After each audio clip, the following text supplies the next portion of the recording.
Welcome back to the Stick 'em Up podcast. Brundi, we are coming up on the Olympic break fairly soon. We've got is it about 2 more weeks before they stop? 2.5?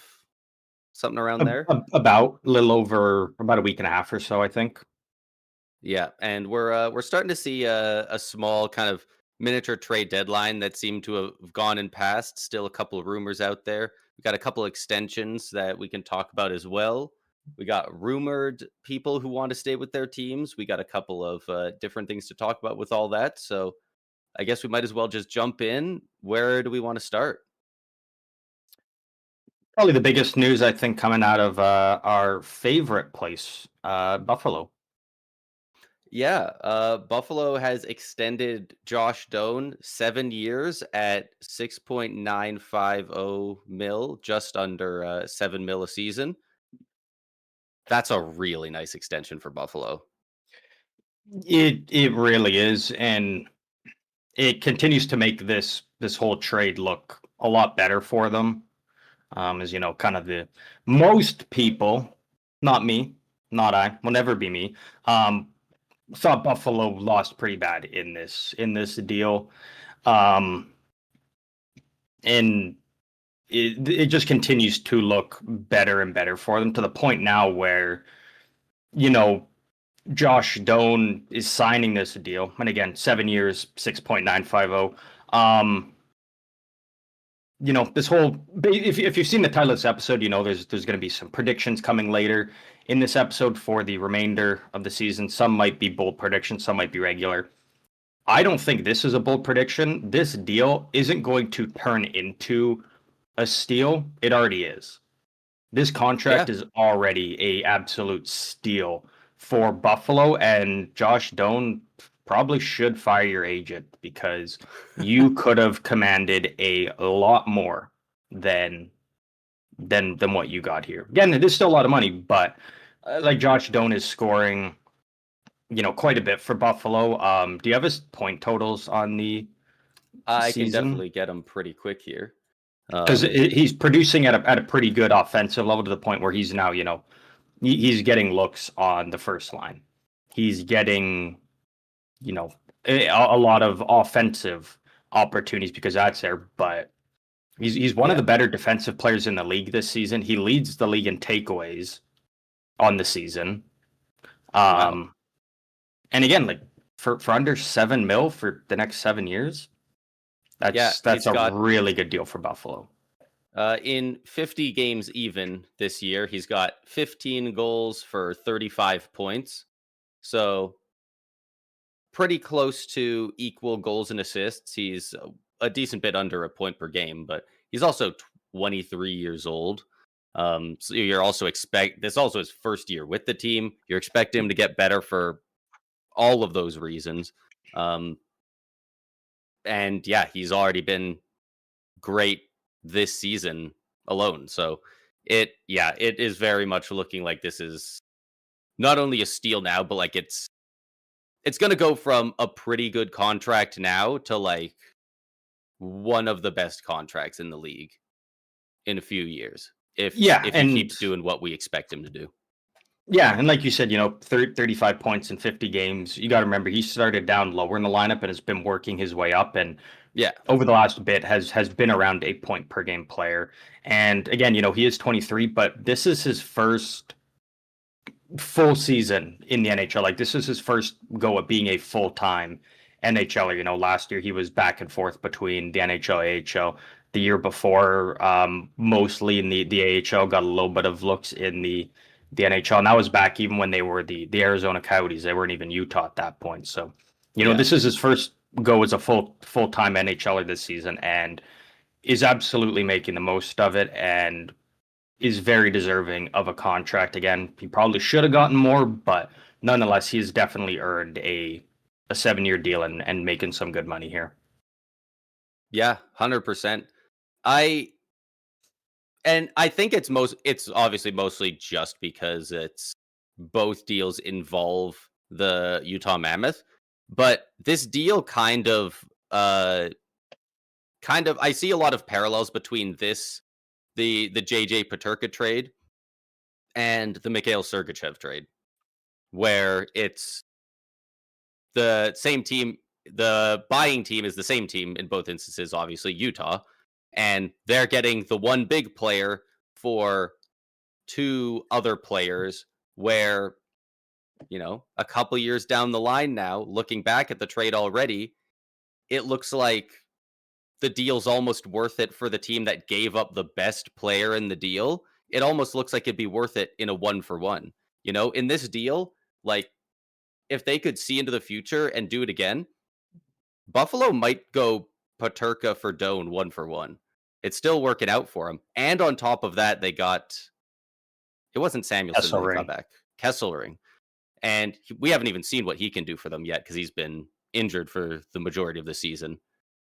But it's fairly easy to draw that parallel of for Sergachev at this point, you could look at Moser as a guy who it gives equal value. Very different players, but overall, both teams might do that trade one for one again. But the Lightning also got Connor Geekie. Like I appreciate I genuinely appreciate a lot that Utah got this new owner, and they're trying to buy, they're trying to make stuff happen, they're making these big splashes, but at the same time, they're giving up some very solid players in these deals.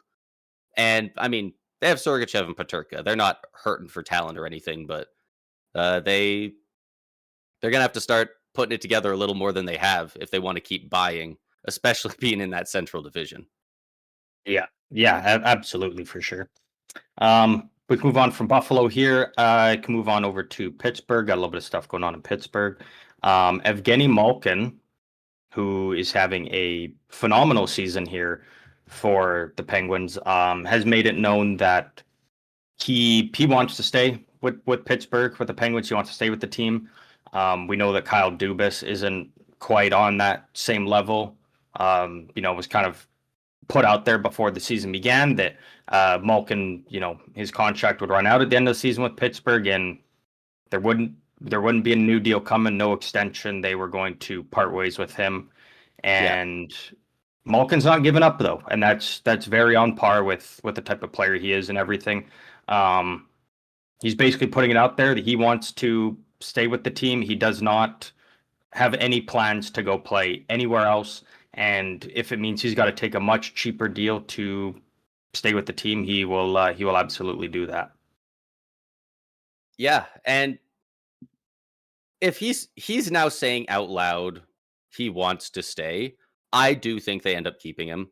When Dubas said, because Dubas hasn't said recently he doesn't want to sign him, right? That was all. Well, it was all kind of around the beginning of the season.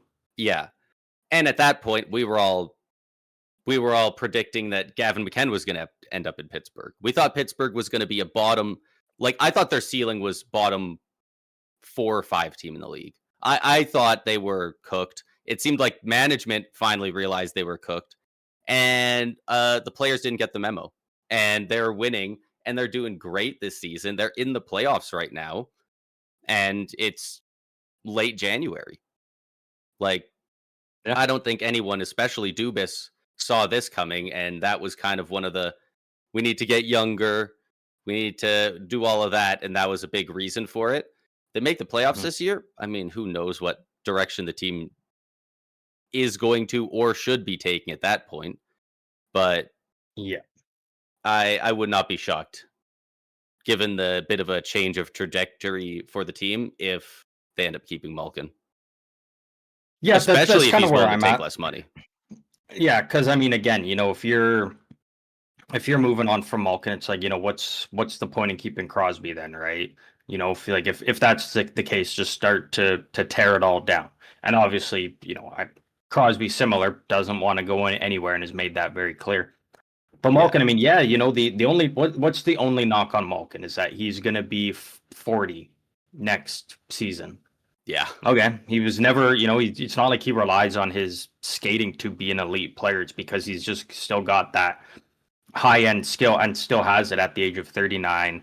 And he's smart enough to be able to adapt. In this season, I mean, 35 games played, 39 points. So he's over a point per game. He's a plus 15. Well, Like if and you're is Pittsburgh that and the you're biggest not take planning on on him as well? His skating? No, but that's always No, the because thing is like when players get older, it's like, oh, no, their yeah, skating's gonna go and they can't play in the league for anymore, sure. type of No, thing. I'm Like not that's what. disagreeing with you. I'm just saying, literally last night, what did we see him do out there? He picked Connor McDavid's pocket and for 150 feet stayed ahead of him on a breakaway. McDavid couldn't catch up to him, and then he scored. Oh, If sure. you can Yep. outskate McDavid for the entire length of the ice, I'm not that worried about your skating, right? And I think that would still be the biggest concern for him because what is it? His passion, his scoring, like no, that's all there. Like he's And really turned back the clock this year, especially. So and I think it's a perfect thing for Pittsburgh. So honestly, if you're Kyle Dubas, you just look at what he's doing. You just say to Malkin, hey, you know what? 1 year deal, $1 million. Sign it and come back. Don't sign it. That's on you then. You know, yeah, like it's kind of one of those things where Pittsburgh has all the leverage because they know Malkin wants to keep playing in the NHL, but he also doesn't want to go anywhere else. So if you're Pittsburgh, you hold all the leverage. And again, yeah, Malkin's over a point per game on the season. He's not a defensive liability or anything. Like unless Pittsburgh's plan is to, sell Rickard Raquel at the deadline, sell Brian Rust at the deadline, sell Carlson if you can, and just start shipping everybody out. Why wouldn't you keep Malkin? yeah, There's not many guys in the league right now that are better to learn from in terms of how to be a pro in this league than Malkin. Like Malkin's probably top three. You still have Crosby, who's number one. like it's I like they've got a great system there, and I think it makes all the sense to bring him back, especially when he's willing to take a cheaper contract, and then that gives you more money to do what else? Unless they're fully committing to the rebuild by the time the trade deadline rolls around, but they're in a playoff spot right now. So why would you? yeah.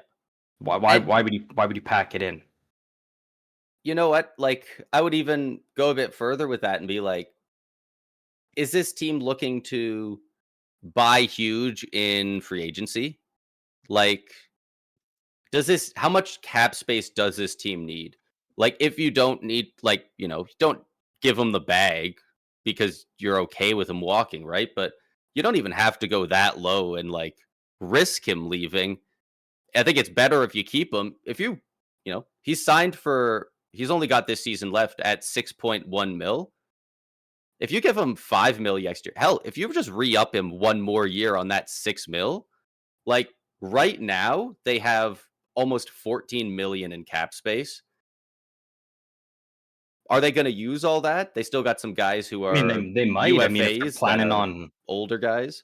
if they're planning on going, you know, trying to go on one more run with Crosby and whatnot, then they might become Yeah, maybe some buyers in free agency, and maybe it's just to a couple of guys, and it's the 1 year deals at 5 million, and it's hey, come here, play with Crosby, Malkin, go on a run with us. If it doesn't work, well, we'll move you at the deadline to a contender, and you can have a chance to go win elsewhere. Like right. it would open the door to Pittsburgh could have so many different possibilities, and then at that point, it's just up to the team on deciding what way management's going to go with it. Are they going to play good enough to you hold on Right. to everybody, you go on a run, or does it all go to shit? And it's now we start firing everyone out the door and stocking up on those picks and prospects type of thing. Yeah. And I think that'd be the best thing for them is just having options for a team like Pittsburgh that still, in my opinion, doesn't have a clear direction. They certainly don't after how well they've played this year. And yeah, it's one of those things where I just see no reason not to bring them back now because Well, exactly. it's like if you want to go in and try and make something out of Crosby's last few seasons and make these playoffs here, which clearly you can now, if you can get this guy for relatively cheap, he's putting up a point per game. Like vibes aside, keeping Crosby, Malkin, Letang together aside, even if he came back for his exact cap it, 6.1 mil a season for a point per game, yeah, that's a bargain. Like regardless of what he means to the franchise. So, yeah, Absolutely.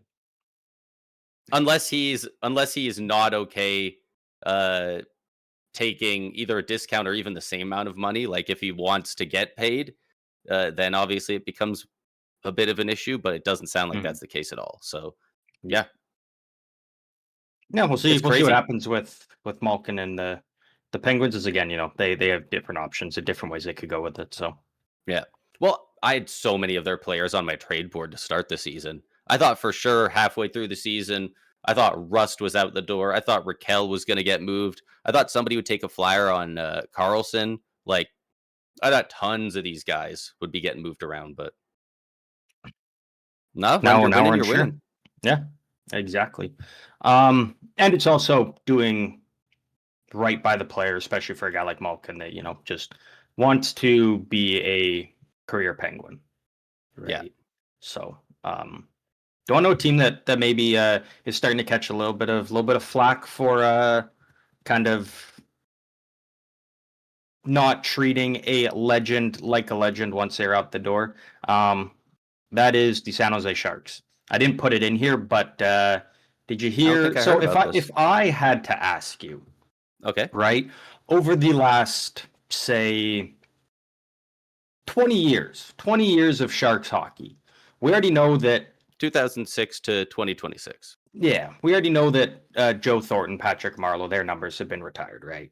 If you had to Sure. pick 5 other Sharks to be like from that timeline, you could, or what Sharks could you realistically from that timeline, seeing their number going to the rafters? Um, Immediately Brent Burns. Brent, like, I think Brent So 88. Burns, I would put up there and I think should be retired. I honestly think anything after Burns and then, of course, Marlo Thornton is a different tier in its own. I think Burns is like, that should be like a guarantee. That should happen More of straight a up. guarantee over Pavelski, really? I think Pavelski is a tier lower where think he should be. I think they probably will, but I do think it's like a bit lower. Wow. Okay. Okay. So yeah, Burns there, 88. Yeah. I do think Pavelski is the next one that I think it should still happen, but like it feels a little less likely, mostly because Burns has a Norris. So he Yeah, at least fair. has like, Fair. you Yeah. know, players love having that award beside it, right? Yeah. Um I would definitely put Couture in there as well. I think a lot of other 39. people wouldn't, but he did a lot for them in the playoffs. He was their captain for a good while. Like, I'm not going to necessarily make the argument for the Hall of Fame, but for what he means to San Jose, I think he deserves to have it. It would feel gross to see somebody else wearing that number. I never want to see somebody wear his number in teal again. Career Shark. Yeah. Any Yeah. others? I love Hurdle. I don't know if he was No. quite there enough. I think he was No. too Hurdles injured. won't. Hurdles won't. I No love think for another long career Shark and Mark-Edward Vlasic? that's a great shout. You know what? His I is 100%, his is not. 100%. His is not. They said no. We've pretty much know. Kiefer Sherwood confirmed the other day that he will continue wearing number 44 in his career in San Jose. So that's got a lot of Sharks fans kind of up in the air, being I like, don't like that. you know, That's not. what the fuck? Especially when you put it all into, was Vlasic's contract good at the end of his career? Like, absolutely not. It was a massive boat anchor, but being there for as long as he was, I don't even know how many games he played, but like a fucking absurd amount, It was a and lot. all in teal. Like I'll actually pull it up because now I'm curious, um, how many he That played all time. It's that's only that's pretty 38. brutal. 1,323 games for the Sharks. That was just regular season. Playoffs, 142. So this is a guy that across his whole career, played over 1450 games in total with the Sharks. And out of nowhere, last offseason was informed, without even any rumors or anything, just informed he's being bought out of his contract and kind of left him in a tough spot. At his point in his career now, who's gonna go after a 38-year-old Vlasic, right? And now finding out, that number 44 will be worn not a couple years down the road or anything, the very next season, a player will be wearing it. And I, as a lifelong Sharks fan and everything, I think it's a joke. I think that's a bad way to treat 100%. An all-time legend of your franchise. So You know what? I gotta bash the Sharks pretty good for that. I think that is a yeah. I don't vibe with that. I don't think it's right, but what can you do? Just bringing up something. I just want to see. So, how many games played does Vlasic have for the Sharks? Regular season 1,323. 1,323. Like, gun to your head, not best. I'll say iconic. Who's the most iconic Tampa Bay Lightning player of all time? Call me fishing for an answer, but probably St. Louis. Okay, I did think you were going to say I did think you were going to say Stamkos, but I was thinking Stamkos, but I was kind of thinking a lot of people kind of wait on some of those guys until they're retired. Like unless you're like a Crosby or an Ovechkin type, it's kind of got to wait until a couple years after they're out of the league for people to be like, damn, he was the face of the league. But absolutely, Stamkos is right in there. Yeah, I'm not going to pretend like they're the same type of player as a defensive defenseman like Vlasic. Mm-hmm. Martin St. Louis didn't even hit 1,000 games played with the Lightning, and you said he's the most iconic. I was thinking Stamkos. He was at 1,082. He didn't even hit 1,100. That's like 2.5 full healthy seasons more that Vlasic played for the Sharks than Stamkos. The current all-time leader in games played for the Lightning is Hedman. He's at 1,149. He's still a season and a half of fully healthy hockey back of where Vlasic is, probably closer to 2 full seasons with the Sharks. I completely agree that, he should 100%. He's just one of those guys. He didn't put up the flashy numbers. He's hard to remember. Like, I forgot him when you were bringing it up too. I think he should be in that Brent Burns tier for what he did for the Sharks, that it should happen. I'm not going to put it on Sherwood. Obviously, none of this is his fault. Yeah, no, I'm not going to blame him. It's on the Sharks. It's on the organization. It's not the player. No, but I will say, I think it would, especially if he's thinking about extending there, I think it would kick so much ass if he was like, maybe I'm okay being, I don't know the roster. Maybe I'm okay being number 40 if it's open. Maybe number 4 if it's open. Just picking a new number. Like, you were 44 in Vancouver. You don't have to be 44 here, right? Yeah. And I get it. Some guys have attachment to numbers. Some guys, frankly, visibly, they don't care. But I think that would be mighty classy of him to be like, the org said I can do it. Out of respect for this legend of the franchise, I'm not going to do it. Yeah. I think that would be cool. Yeah, absolutely. Or, I mean, maybe down the road, and again, very rarely see this type of stuff, but the New York Islanders, they have their captain, Anders Lee, who wears number 27. In the midst of him wearing number 27, they retired that number, and right. for John Tonelli, part of the dynasty there. And, it was cool because he, they retire his jersey and he kind of looks over to Lee and be like, gave him a little wink and is like, you're the last guy that's ever going to wear this number now for the organization. So, wear it proudly. Because once you're no longer at the team, that number is done. So, even though it's getting retired for someone else, so Lee knows that he's the one that. Yep. Does he still wear it today? Yeah. John Tonelli told him, like, you keep wearing it. It's just because it's being retired with my name. It's pretty cool. You get to be the last one to actually wear the number. So they all kind of know that once Lee is done with the Islanders, that's the end of number 27, right? So maybe something like that down the road. But again, given the fact that it's not even a year yet, it's one of the things I didn't like from the Sharks. And I like a lot of stuff with them this season, but that was one that you got to respect the all-time greats, right? But speaking of an all-time great, some might call him within a certain city. Mitch Marner has already played his first game against the Toronto Maple Leafs this season, but tonight he's back in Toronto for the first time in what is sure to be a very loud, very passionate Leafs crowd. I'm very curious to see. It kind of sounds like the way that it's going to go is when he touches the puck and whatnot, he's going to get booed. He's going to get Yep. booed pretty heavily. I would But when expect that nothing video less. tribute comes on, it is going to be a loud cheer, a loud standing ovation, 100%. and I, you know what? I think that's the right way to do it. That's I have exactly what no it should issue with be. it. I That's have no issue with it. exactly what it should be. They show all his things he did. Everyone can cheer for him. Thank you for being here. The puck drops. You're a Vegas Golden Knight and you abandoned us, you dickhead. Like, Yeah. you're so Well, you're so didn't allowed. really abandon him, but You're kind so of. allowed to agree with both of those. Those aren't Yeah. exclusive. Like, you can be glad he was here. You loved him when he was here, but also annoyed the way he left. And Yeah. again, we've talked about this plenty, but it was more on the management not moving him before his no move clause kicked in than anything. They tried to get him to waive to move somewhere he wasn't prepared to go while his wife was Mhm. pregnant. They tried to get him to be traded while his wife was very pregnant. Like, he Yeah. was never going to do that. So, yeah, it'll be interesting to see.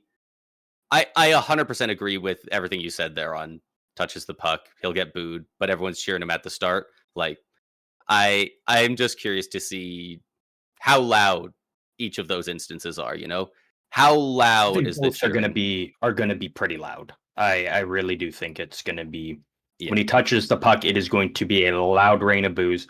But when they do that video tribute and everything, it will be it'll be loud. It'll be it Yeah. probably won't be 5 minutes There long like Jonathan Taves or anything, but it'll be yeah. loud and it's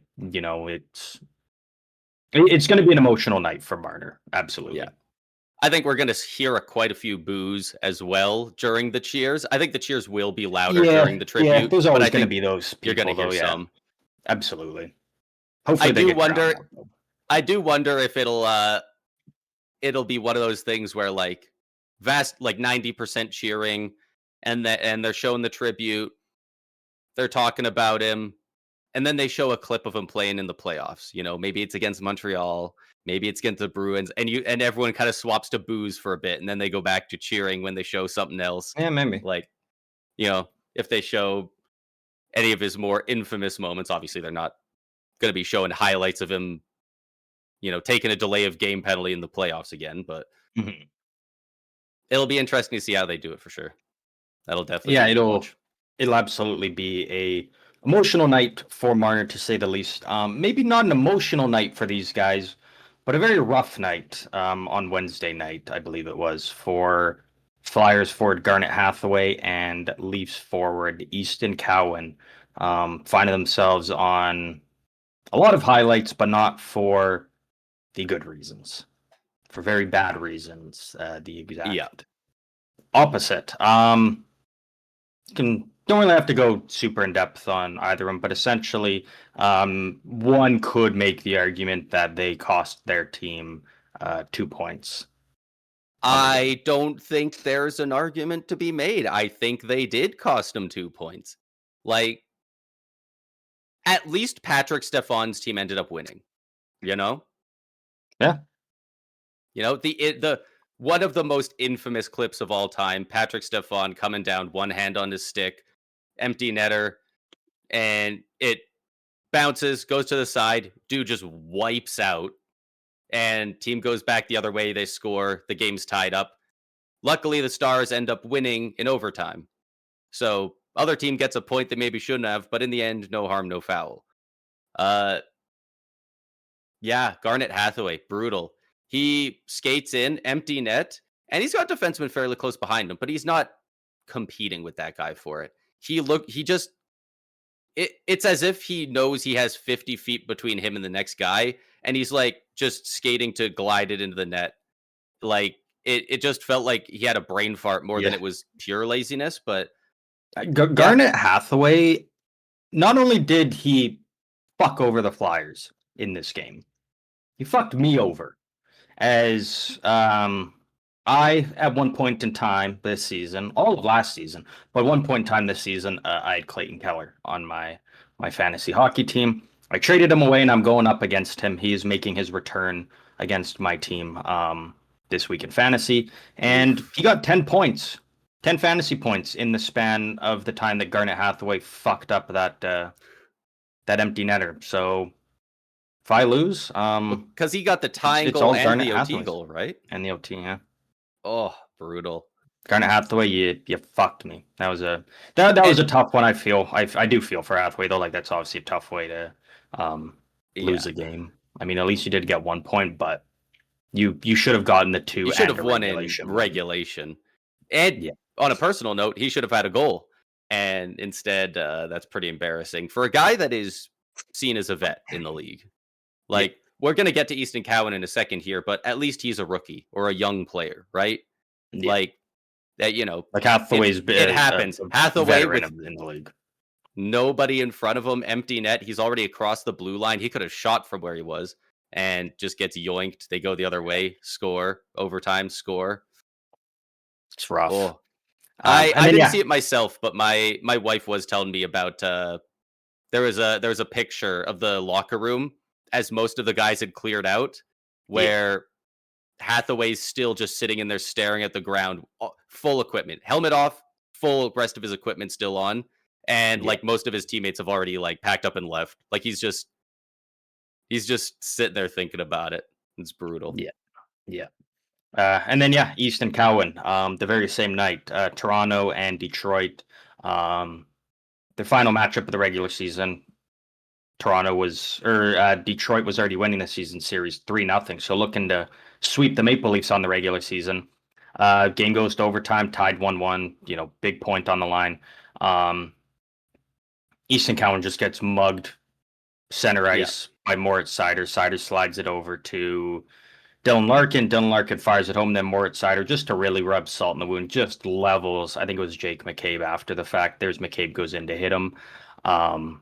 McCabe I looked see like kind of the aggressor there a bit, but Mo Sider's just made of freaking concrete, dude. he's just standing his ground. Like, I what's don't even know if he That's was. the I don't thing, think though, right? I Like, don't even know if he knew that McCabe was coming. I think he's just such a brick no, shit house. he knew. He did know. Okay, it was a bit of like a Yeah, reverse hit he kind of. did know. Okay. But again, it's like, what's he supposed to do? Stand and be like, oh yeah, just fucking drill me into the net now Yeah, that the game's bowl over. me Like, no, over. No. like, and so Easton Cowan obviously, costs the Leafs the game, and the biggest thing always is, right, is, the two biggest things I would say in 3-on-3 overtime is puck possession.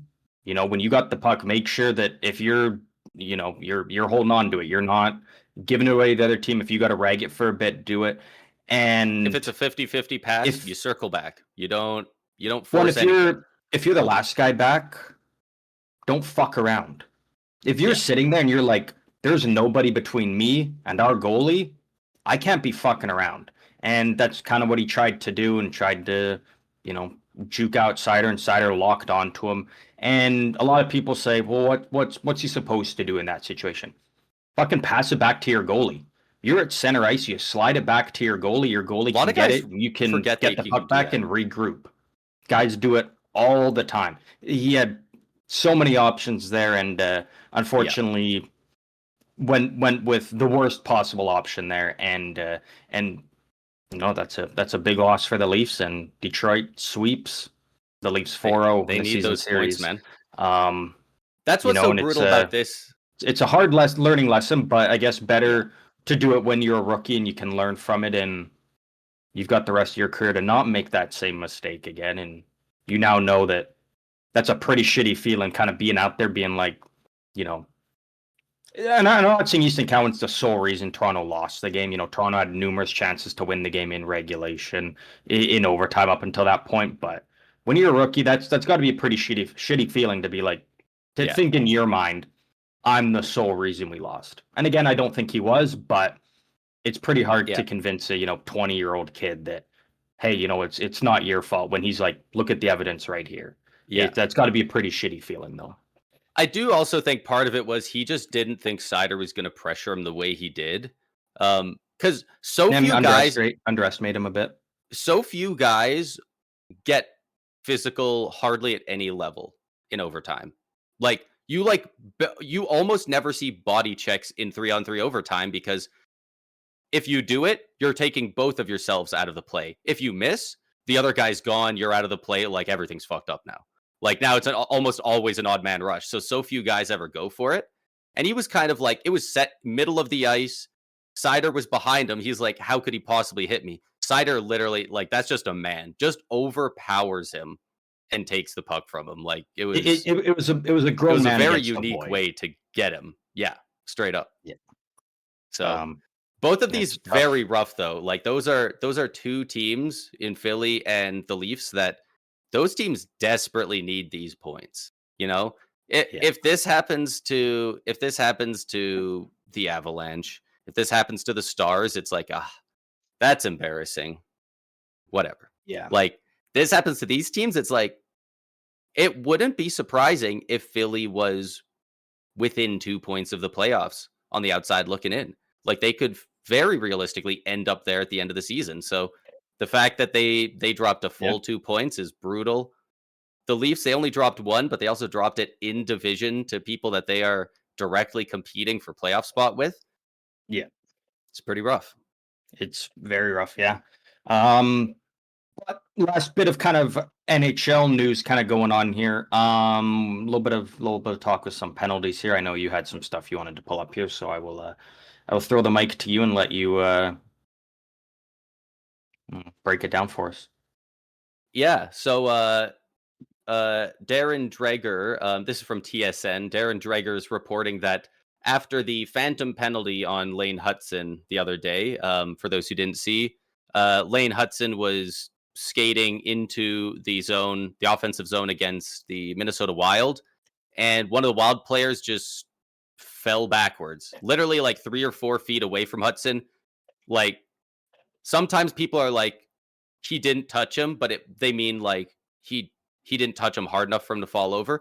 Lane Hutson literally did not touch him. Like he didn't even really get close to it. And the guy fell down.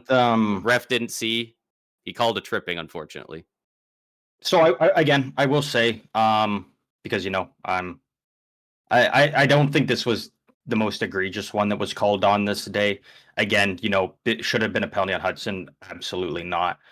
But we see this shit happen all the time, right? Like this happens a couple times a week where a stick doesn't go anywhere near a guy's face, but they grab their face and they fall down and it's a penalty. Or a guy toe picks, but another guy's stick was somewhat nearby and the refs think, oh, it's a trip. It's something that happens all the time. And this one was just kind of more egregious than a lot of the others. It was just I think it's the fact it was Montreal. I don't think so. I think if that happens to the Nashville Predators, I think it's still people talking about it. I don't think that. No, I don't think so.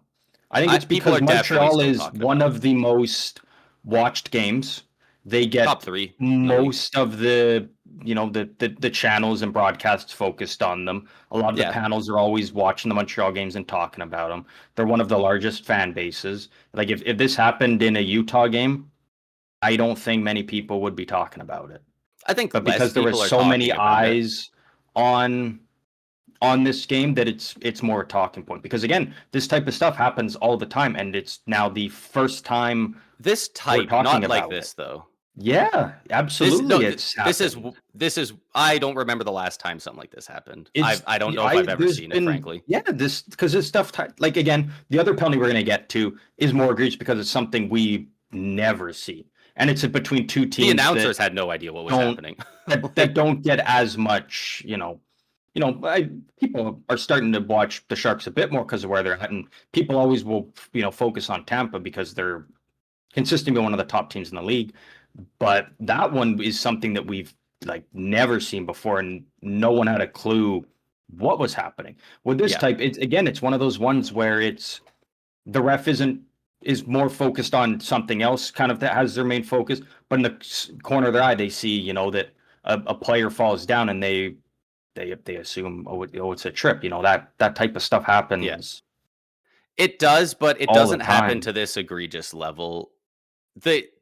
Usually there's still a stick near a skate and it doesn't hit, but they think it does. Like this one, he wasn't reaching, he was pretty far away and it was pretty clear it didn't happen.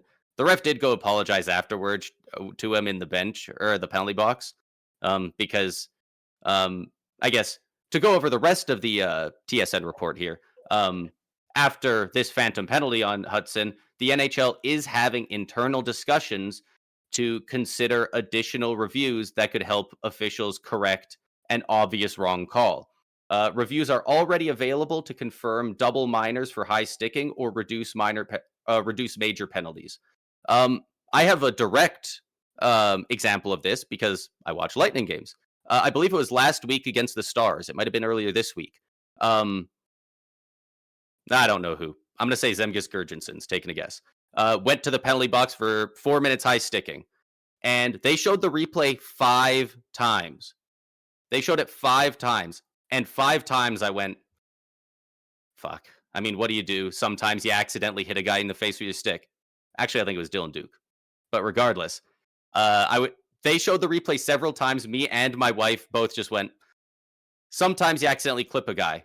And then the refs actually did a very good job. And they go up to center ice and they say, upon further review, it was a teammate's stick that hit him in the face, no penalty. They show the replay again. Now we know what to look for. He lifts his stick almost hits him in the face, and another Stars player is reaching around both of them, and his stick goes up and hits his teammate in the face.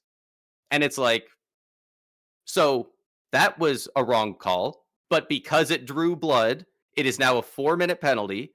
Now that it's a 4-minute penalty, they're allowed to review it. They review it, they realize it's a bad call, and they get rid of it. Unfortunately, they don't review it for the regular penalties, so Hudson sits for 2 minutes. So they're looking at adding a lot of refs. Now, whenever it's like a boarding or hit from behind, they'll call a major just so they have the opportunity to review it. And I'm all for the NHL if they want to put in reviews, but at the same time, we can never get to a point where NHL games are taking 3+ hours because every goal that gets scored, every penalty that gets called always has to be a review type of thing. So the NHL needs to figure out a way to living in the past, not having a guy in the sky. And absolutely, but my thing is we cannot should be reviewed, but it should be reviewed by the time they are fist bumping in the lineup. The refs on the ice shouldn't be doing it. Like in the NFL, every scoring play is reviewed by guys in the press box, and they've streamlined it so well that you don't even know they're doing it. Like there'd be no calling in. They don't have to go get the weird out of touch phone to call up. They don't have to look at the iPad, put on the headset. Like it's just, it would just be a guy already in the box before he drops the puck, turns around, guy gives him a thumbs up, no problems from upstairs, and they're good to go. Absolutely. Yeah. And if it is bad, they don't even have to tell the refs on the ice and have them review it. Have the guys upstairs be official refs that they're the ones who will overturn it if they don't like it. Like, they don't even have, the guys on the ice don't even, if there is a problem, have to look at a replay. We can already have it solved. I think if it's one that the guy upstairs thinks that's not a penalty or no, the refs still gotta review it. I was thinking more for like offsides on a goal. Maybe they see the puck didn't actually fully cross the line, that kind of thing. Yeah, but I'm talking about penalties, like maybe like a high stick where the guy upstairs is like, oh, I don't think it hit him. And they're like, nope, we're going to call no penalty. But I think when it's ones like that, they should just say, hey, they don't think this is a penalty. You guys reviewed, and then the on-ice officials can make the call from there on kind of those type of plays. Because again, you can't let officials that aren't on the ice start to dictate the pace, the way the game might go.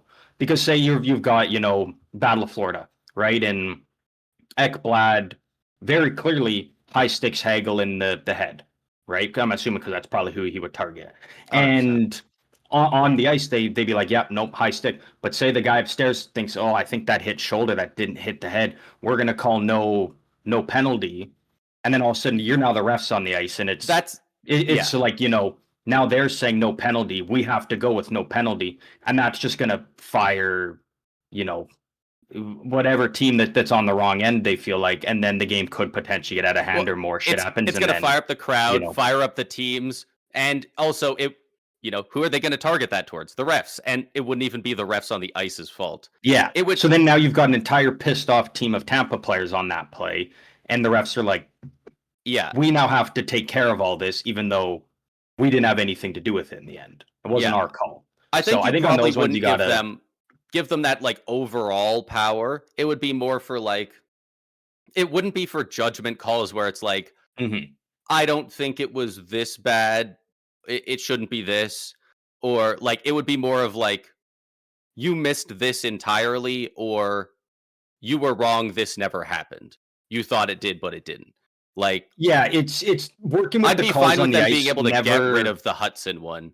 But if it's a high stick and they're like, we don't think it was bad enough for what you called, or we think he didn't hold him that much, no penalty, like that doesn't feel right. Like it would be It just like, can never be, there was a high stick that got, or a trip that got missed like 20 seconds ago, and the guys upstairs review it and they're like, nope, that was a penalty, we got to call it. And it's like, no, if it was a missed call, it's a missed call, it's shitty. But because then at that point, then the game just becomes way too bogged down with buzzers and shit going in the middle of the game being like, oh, this was missed. It's, if there's a call made, people review it. Or any scoring play, review it right away. Was it offside?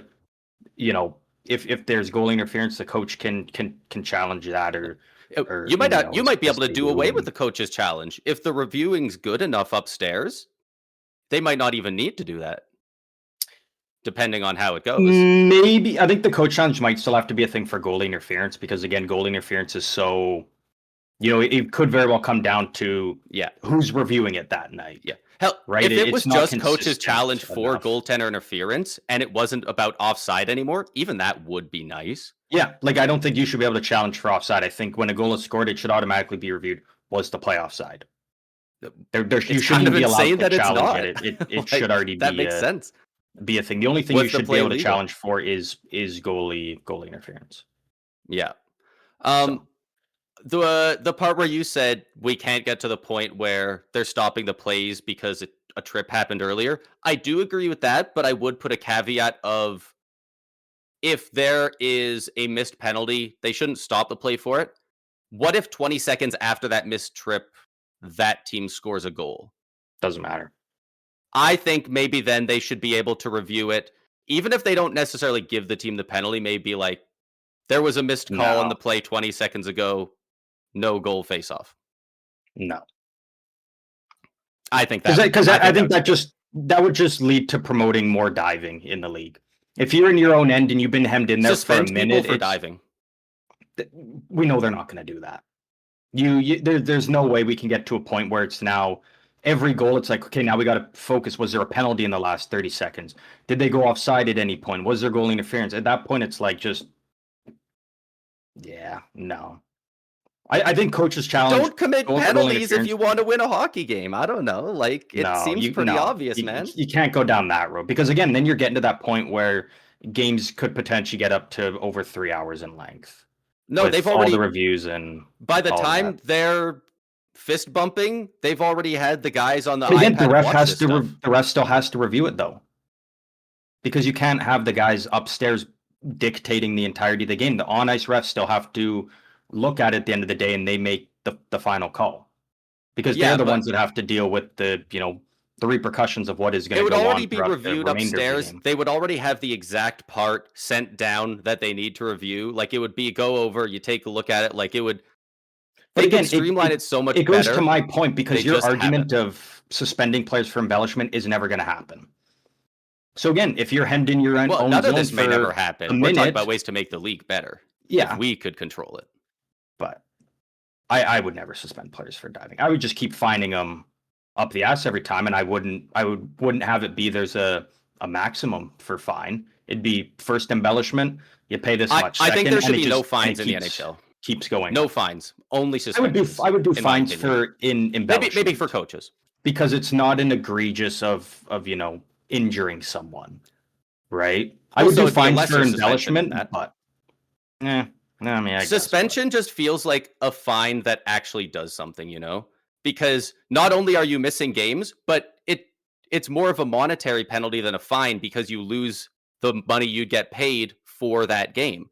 So not only are you letting your team down, it still hurts your wallet. It just feels like a fine, but also has more meaning.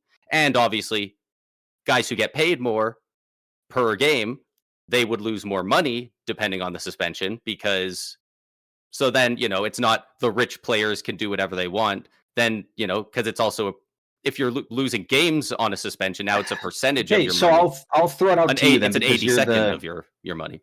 because you're a Tampa fan. So imagine you're in this situation, right? Say you're in the playoffs and it's Tampa, Florida, because maybe that might be a matchup we get again. Say Kucherov legitimately gets tripped, but the refs think he sold a bit to draw the penalty. Are you fine with Nikita Kucherov being suspended one playoff game because the refs think he dove? Okay. Well, so now we're talking about making phantom calls again, though. But that's the thing that you can't. Am I happy with the coach? Am I happy with the refs being wrong? No, I wouldn't be happy with the refs being wrong. But you can't suspend guys for embellishment, though. Not on the first go, and not if it's borderline, and probably not hardly at all in the playoffs. They already don't suspend hardly anything in the playoffs. Yeah, but there's a lot of difference between if Braden Point, a guy who hardly takes penalties, never dives.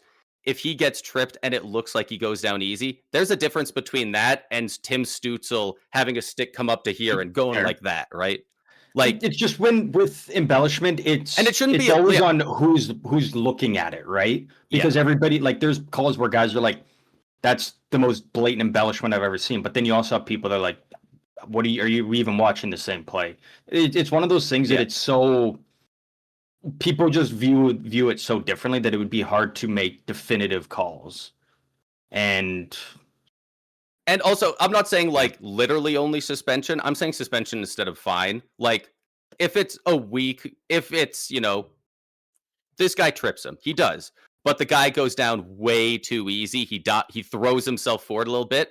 Then you just, 2 for tripping, 2 for embellishment, offsetting penalties, right? It wouldn't be an innocent trip as that, but when it's bad enough that guys do end up getting fined, if it's a 1-game suspension, I bet he doesn't dive again for a while. I feel like it's a much better deterrent than $5,000. And it would have to be a repeat offender. It would have to be a really bad instance.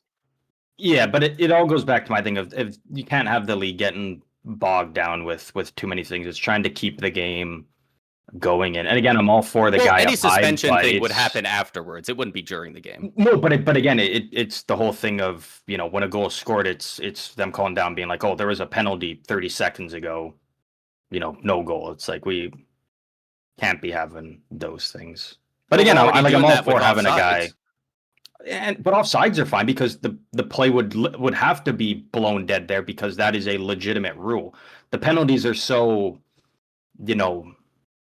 it's up to the ref's discretion on that. Whereas it's a legitimate rule. If a player goes over the blue line before the puck, the play's offside. It has to be blown dead there. That's not a black and white rule like you're saying, though. Sometimes they're like, did the player he went in backwards with the puck, but did he have full control of the puck? That's a totally different thing. There's all these that is totally different than a player going over the blue line 5 seconds before the puck. Sure. The one where the player possession is, again, that's something that needs to be reworked because, again, that's one of those other things where it's up to whoever's viewing it how they feel about it. Because we've very clearly seen that, one guy sees it that it would be offside, but the other guy's like, well, no, it's not. And that's something that they need to work out in that as well. And being like, they need to be touching the puck. If they're going to do a spinorama and go in before the puck, the puck needs to be touching their stick the entire time. It can't come off for 2 seconds and then they grab it again because some guys say that they're onside. But I feel like you're offside. Yeah. And so they gotta. There's a lot of stuff they need to figure out with it, but again, absolutely they do need. It's nice that they're at least talking about it. As far as this, what are your thoughts on them considering adding additional reviews that could help officials correct an obvious wrong call, such as the phantom calls? Yeah. So it sounds like they're adding the potential for them to review it. But again, you need similar to when they review a double. You need to have someone upstairs because you can't review every single penalty. It would be again, brutal. It goes back to you need to have someone up top calling down, being like, yeah, you guys fucked up on this one. Yeah. Go look at it and make the right call. It's crazy that it feels like every sports fan knows they need an eye in the sky, but the league just hasn't yet. Yeah, because they can't be looking at the iPad after every tripping or holding call. Like, that's ridiculous. No. If you want to set the scene quickly for the play that happened in Tampa, and then we should move on from this topic here, though. Jesus the one that happened in Tampa was pretty bad. But again, there's not much to say on it because we don't fully even know what the fuck happened. Yeah. Well, I do know a bit more now, and luckily, in this or the Canadiens instance, I don't believe there was any goals on either power play. So luckily, it's not going to be a huge continuing storyline because it ended up just getting a kill, whatever. But in the one that happened in the Tampa game, we were both watching because that was Lightning versus Sharks, and one of the Lightning players has it in the neutral zone, and he flipped the puck up, and I don't think it got deflected, but he tried to bounce it off the boards, and it just went a bit high, and it went into the Lightning bench. And it was coming up, and it was going to hit the freaking one of our assistant coaches. So he put up his hand, and he blocked the puck, and he grabbed it, and everyone was confused because the refs were talking for a long time, and then they announced that it was a penalty against Tampa. It was a bench infraction, I believe they called it. And basically, the way I understand the rule as they're calling it, which this is a rule, but I do believe they use this in the wrong context, is if the puck is going to go over the glass behind the bench, it is a delay of game. And if it's going on the trajectory to go out and you block it, it's a penalty. The thing is, it was very visibly not going anywhere high enough for that. There is a very slight precedence for this. I believe it was Matthew Tkachuk got a penalty for this. I think it was like 3 or 4 years ago at this point. You know, actually, you're 100% right. And that one was what the rule is meant for, because that one was over their heads. He jumped and blocked it from it was going to hit a fan or something. It was going out. So at least it's he got that penalty instead of them getting the delay of game, I guess. Okay, that'll make sense now, actually. Now that you put it all in the context of that way. Yeah, but that one's he's jumping up. It's way in the back. This one was a guy right next to the door. It's going like this. It's barely going up much, and he stopped himself from getting hit. The one thing I don't get, and this is probably just me not understanding the rule, is even if it went over, would it be a delay of game? Because we shot it from the neutral zone, not our zone. Yeah, it wouldn't have been then. Yeah, if it was from neutral zone, then. So maybe that rule just, despite being 4 delay of games, counts everywhere on the ice. It's rather confusing. Yeah. It was very unsatisfactory because obviously they're not going to explain the ins and outs of it on the ice. And of course, it happens in both cases with this and the Lane Hudson thing to the home team. So the crowd's all riled up. It wasn't a great night for the officiating. It just further proves that absolutely you need to have an eye in the sky, though. Yeah, is the biggest thing. An extra couple of pairs of eyes. NHL players love hiring their friends, dude. You have a son who doesn't know what he's doing with his life. He's 23 years old. We'll find a job for him in the org. They love that. Find a job for 100 different NHL legend sons. They can watch hockey. They can have a headset on. They can call things. Luckily, nothing came of those, so we can from all of that now. A little bit of stuff here before we get into our predictions for the remainder of the season. Roman Josi plays in career game number 1,000. I believe he's only the second Swiss player to reach that, and he is the first player in Nashville Predators history to reach 1,000 games played, doing so entirely with the Nashville Predators organization. Very similar to Ryan Nugent-Hopkins the other night with the Edmonton Oilers. Congrats to Roman Josi on 1,000 games. And who's number one for who got 1,000 with Swiss first? Is that Niederreiter? Or where's he from? He Am I is crazy? Swiss. I actually know you're right. Yes, he did. He did last season with Winnipeg. I'm pretty sure. Oh, okay.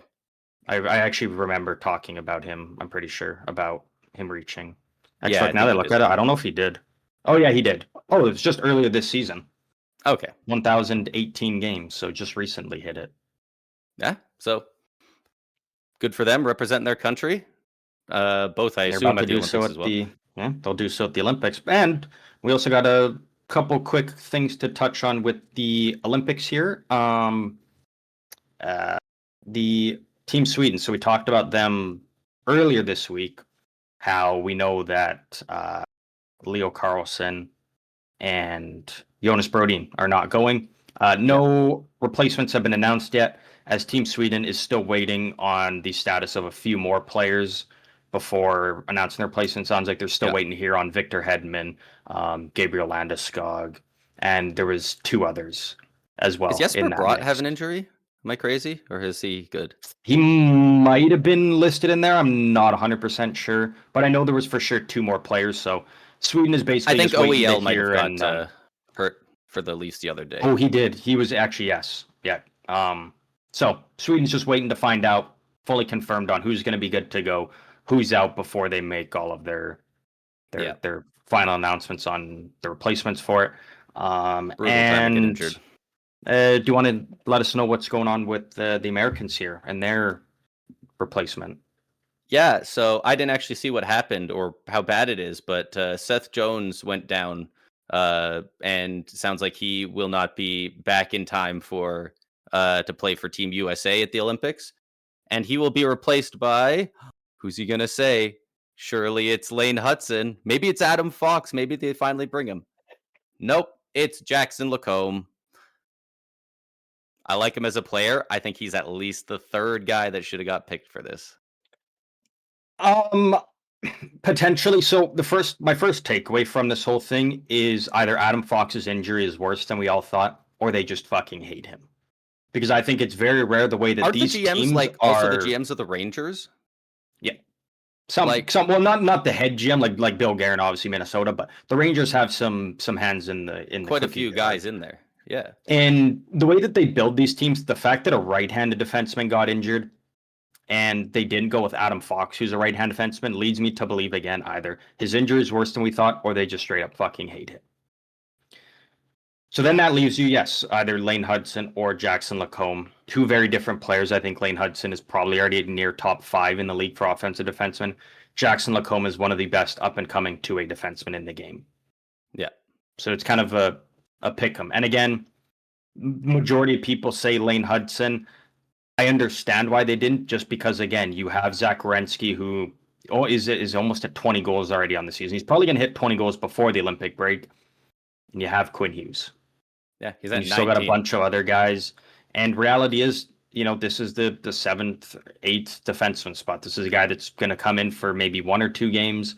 And so you're basically picking, do you want the offensive guy or do you want the two-way, little bit more defensive two-way guy, I would say. It's a pick 'em. It just comes down to personal preference. And for me, people might not like it. I would go with Jackson Lacombe solely because I think the Americans need a little bit more of that defensive side as opposed to more of that offensive side from their blue line. That's strictly what it comes down to for me. If it's now in the A couple NHL, months who would ago, you? I would have agreed. I think If it's NHL though, who would you build a team around? Jackson Lacombe, Lane Hudson. I'm taking Lane Hudson all day because those offensive defensemen are so hard to find and so valuable. But when you've already got at least 2 of them on your Olympic team, yeah, give me the defensive guy. So I think in the sense of the Olympics, I would take Jackson Lacombe. But again, if I'm building an NHL team and I get to pick which defenseman I want to build around, I would take Lane Hudson 100 out of 100 times. Yeah. Is where I'm at. A couple of months ago, I would have agreed, but I'm at the point where Lane Hudson is a much better player than Jackson Lacombe. And I like Jackson Lacombe, but Lane Hudson has More been skill, absolutely. incredible. And Absolutely. I think we're And just. I'm not saying he's not though. I'm not. I don't want that to get twisted. I'm saying the skill difference is great enough that I don't. don't care that you're better defensively. He's a cut above. Like they're But not quite comparable but players why? anymore.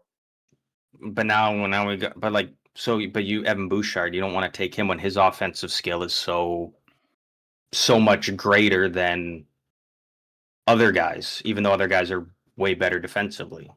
I think Lane Hutson demolishes Evan Bouchard defensively. And I'm not exactly saying Lane Hutson is great defensively. Evan Bouchard is That's a great way to kick off these He's bold predictions. unbelievable. But Bouchard? Yeah. Bouchard makes the awful turnovers, but I think pound for pound better defensively. He's Bouchard is better though. I don't think so. I think he is the Toronto Maple Leafs of defensemen. I think he finds the most spectacular way to fuck it up. And he had a couple of those moments in the Stanley Cup Finals specifically last year where I was like, you can't play games more important than this. If you're going to do it here, you're going to do it at the Olympics. I can't trust you ever. Like, you have to show me you're a different man between then and now somehow for me to even consider it personally. Like, if you even have one moment in the Stanley Cup goddamn final where you look lazy, I don't like you. Not to represent my country. Fair. Okay, no, fair. And you know what? Again, personally, that's the argument. Hudson versus Lacombe. I think it 100% should have been Adam Fox, but apparently they hate him. Yeah. Or his injury is just his injury better be than they want to put out there. That is a Rangers thing to potentially do, right? It's his injury that's keeping him out, but they're not going to say that because they don't seem to care if their player gets bashed. The Rangers aren't very. No, I'll just say it. The Rangers really don't care about their players that much as people, as humans. It is very just you win us games, you make us money, or you're out the door. That's really the reality of the New York Rangers franchise. It's similar to Vegas, for me, without the winning. Yeah. And, I feel bad for Jackson Lacombe. Again, one of those things where he gets named and then hopefully he doesn't have Twitter or Reddit or anything because how shitty is that to get? It's going to the Olympics. But how shitty is that to go to the Olympics and no one wants to congratulate you? It's just everybody shit talking you basically on how this guy deserves to be there over the year. This guy, like, sometimes you just got to sit there and say, you know what? It's not who we would have picked, but congrats to Jackson Lacombe. A very young player, a rising star in the league, and you know what? At the end of the day, he can say he's an Olympian. So exactly. Congrats to Jackson Lacombe. He's going to the Olympics. He got a fat extension this season. He's going to be fine. Yeah. Wrapping up the episode here a little bit before we get into our final segment. We got some, I don't know if you want to call them hot takes, bold predictions, but we got some predictions for the remainder of the NHL season here. Again, just kind of things that we think are realistic possibilities on what we could potentially see happen here between now, the time of recording, all the way to day one of free agency. So July 1st. Can be anything in terms of draft stuff, trades, playoffs, all that kind of stuff. You have 6, I have 6. I will throw the floor to you and let you kick it off here for us. All right. I just want to throw out there because I don't know 100% because, we've done bold prediction things before and like sometimes we fully believe them. Sometimes they're things we think is going to happen. Before we start, I do just want to ask, on all 6 of yours, do you see these as possibilities or do you genuinely think all of these will happen? Because usually I make some that I'm half in, half out about. I fully believe in all of these. I fully believe in 5 of them. Okay. Actually, you know what? Realistically, I could say 6. And I'll put that one out there when I say it because it's one of those ones that I very realistically could see it happening, but certain things would have to fall the right way that are potentially out of these teams' control. Right. All right. Well, I will kick it off here. I fully believe in all 6 of these, and my first one that I'm going to start with, we're talking about defensemen. I think Zach Werenski finishes the season with the most points from a defenseman league-wide. Mm, I believe he is currently second in defenseman scoring. I think he's got 2 less games played than Cale Makar and 1 less point. Um, okay. so he's I per didn't realize the game gap was on getting pace that to be close. pretty close for it. He's got a couple more goals than Makar. Actually, I have both of their stats up. I did my research. Makar in 48 games, 14 goals, 40 assists, 54 points. What an absolute beast. And then Zach Werenski in 46 games played, 19 goals, 34 assists, 53 points. 53 points. So Okay. yeah, he has 5 more goals in 2 less games and 1 less point. I was gonna put that I can he's see gonna it. win the Norris, and I just thought, who knows what happens with this Blue Jackets team? Cale Makar is on the Avs, so like his plus minus is going to be bulletproof between his play and just the team. His plus minus is going to be phenomenal, so pretty solid chance he wins another Norris. But I think Zach Werenski is going to at least end up being the point leader for defensemen. Okay. I very realistically could see that happening. Absolutely. Been a Zach Werenski Um, truther for a couple seasons now, and it's finally starting to pay off. my first one here, I firmly believe this is going to happen. The Buffalo Sabres and the San Jose Sharks are both in the playoffs this season. Hell yeah. And I yeah, I like don't that. even think that's very much of a stretch right now. They're Buffalo is both in right now, right? still in a playoff spot. They haven't slowed down since their 10-game win streak, and the San Jose Sharks are going to be right in there in that wild card spot, in that third Pacific spot. And I don't think they're done buying yet. We don't know exactly when Kiefer Sherwood is going to play for them yet, but I do expect a couple other moves to be made. That moving out expiring guys, and also it does sound like they're looking to go after a young right-handed defenseman that fits the timeline of their team. Could be Braden Schneider potentially from the Rangers, and I think the Sharks Ooh. I do think they end up squeaking in. So Yeah. You know what? and that'll make me very happy to see both those teams back in the fight in the playoffs. I don't have either of those teams in any of my predictions, but I could definitely see that happening. I mean, they're both in right now.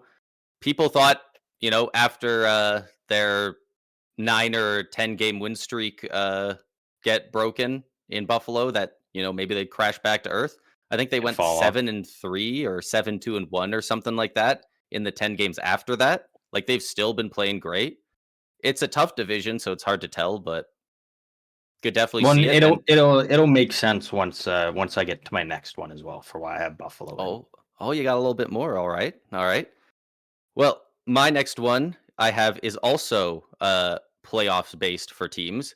Um, I have a couple teams that I have one team that's in the playoffs as of recording here, and 4 teams that are outside the playoffs. And I have all 5 of these teams making the playoffs. Okay. And those teams are the Ottawa Senators, the Pittsburgh Penguins, who are the one team that's currently in, the Washington Capitals, the Winnipeg Jets, and the Florida Panthers. I Yeah. think a lot of I these could teams definitely are see that. just too good to not make it, and also Crosby has magic in his veins. Well, that you know what I agree with you there. And you mentioned, what was that one?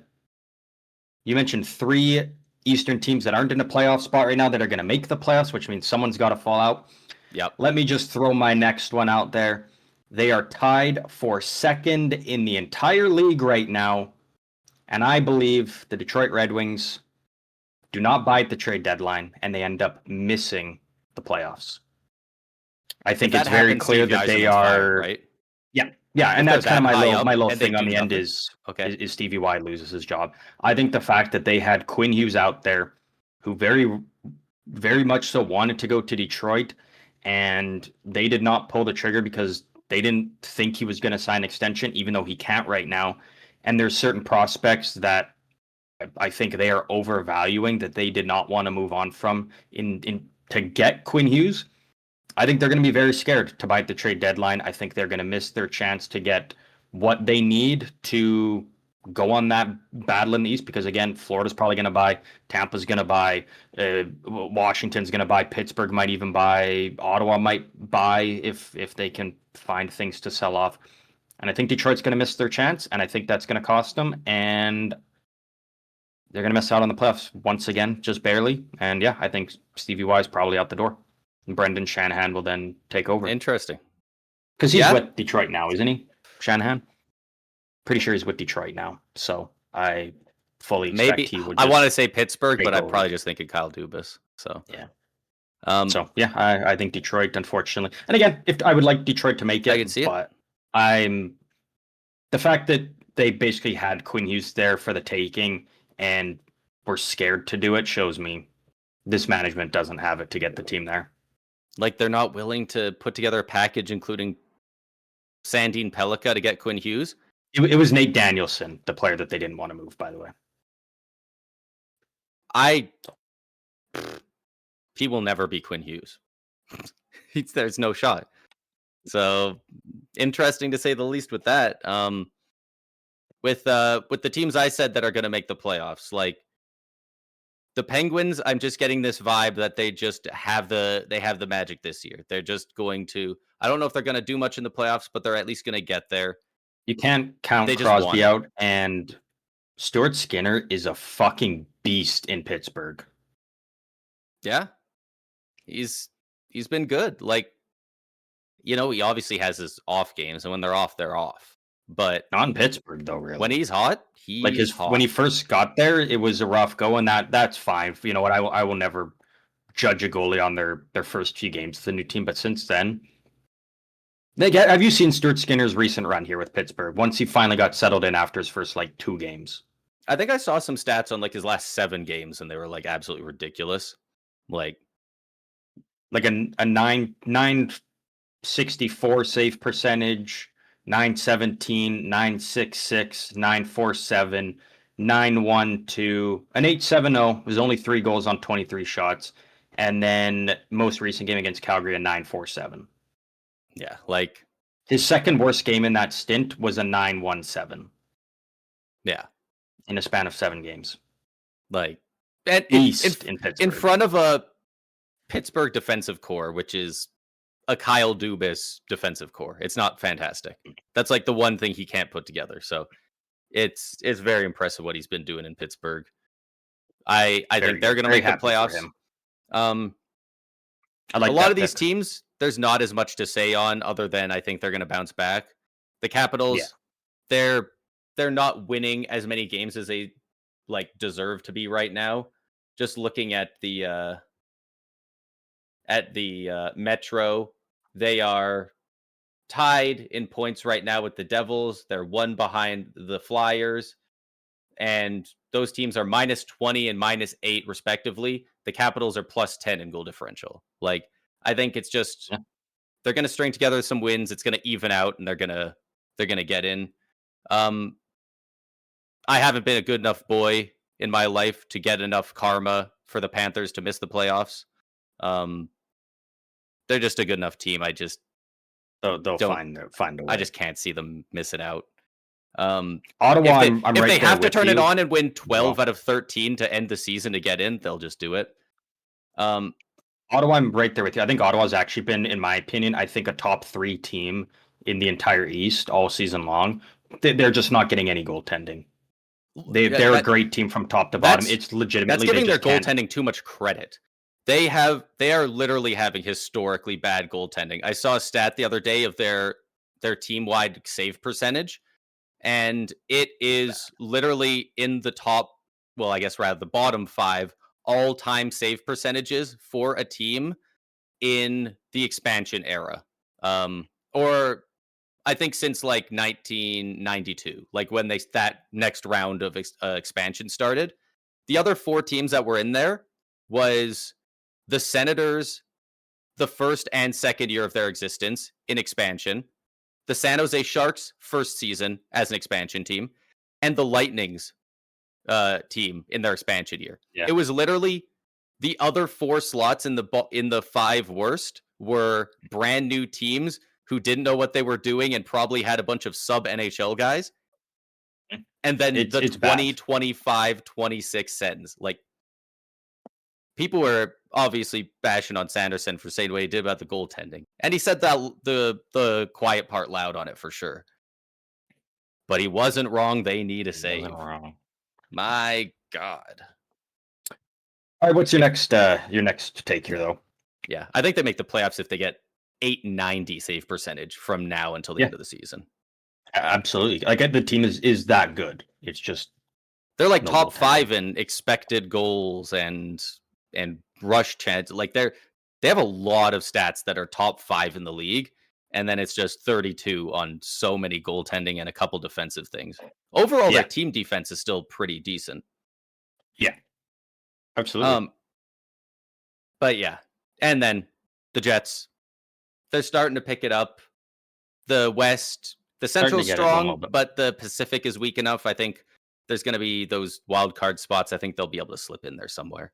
They're not far out of it enough. If they go on like a 5-game win streak, I think they're in. They're right in it. They're right back in it. So, my next one, I have. Do I want to say this one? Sure. We were just talking about goaltending. I think that Andrei Vasilevsky will collect his 2nd Vezina trophy this season. Goaltending has been weirder this year than I've seen in a bit. Usually it's a bit more contested at the top, but the last few years, league average save percentage has been going down. This year's no different. The average save percentage is still sitting at an 897. So if your goaltending is giving you 900 even, you're literally by the numbers getting above average goaltending. It's not even average. Now that's above average. I could sit here and talk about all of Vasilevsky's stats and some of the contenders, but right now to me it looks like it's coming down between Vasilevsky, Logan Thompson, and Ilya Sorokin. For me, it's Ilya Sorokin's still the very big front runner. And I think, for me, I think it's still Sorokin, and I think Vasilevsky's in there. Logan Thompson, I think, is still right in there. But it is, I think, kind of a 2. It'll end up. I was mainly just naming the top 3-ish. Yeah. I do think it's between Vasi and Sorokin mostly right now. I think if the season ends right now, I think they probably give it to Sorokin. I think he's done a fantastic job, especially lately.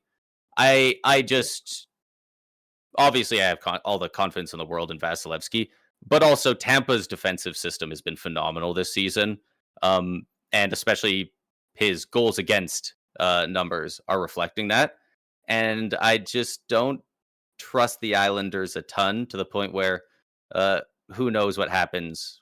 Even if Sorokin stands on his head, sometimes they just hang out to dry, and we'll see if his numbers can sustain the rest of the way. I would say that with Matthew Schaefer now, that Islanders decor is totally different. Helps. The craziest part is the running back, the same group, but it looks like a totally different group because Schaefer's there, and he sometimes is inspiring these vets to turn back the clock and play like they're 5 years younger. It's really a lot of fun to watch.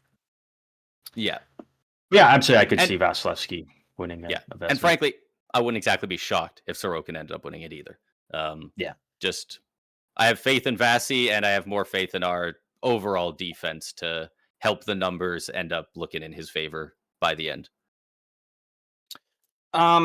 This next one here, not a lot to say on it because this team's already in this current position, and again, not a whole lot to say on it elsewise than that. But I think the Vancouver Canucks finish dead last in the entire league, but they do not win the draft lottery.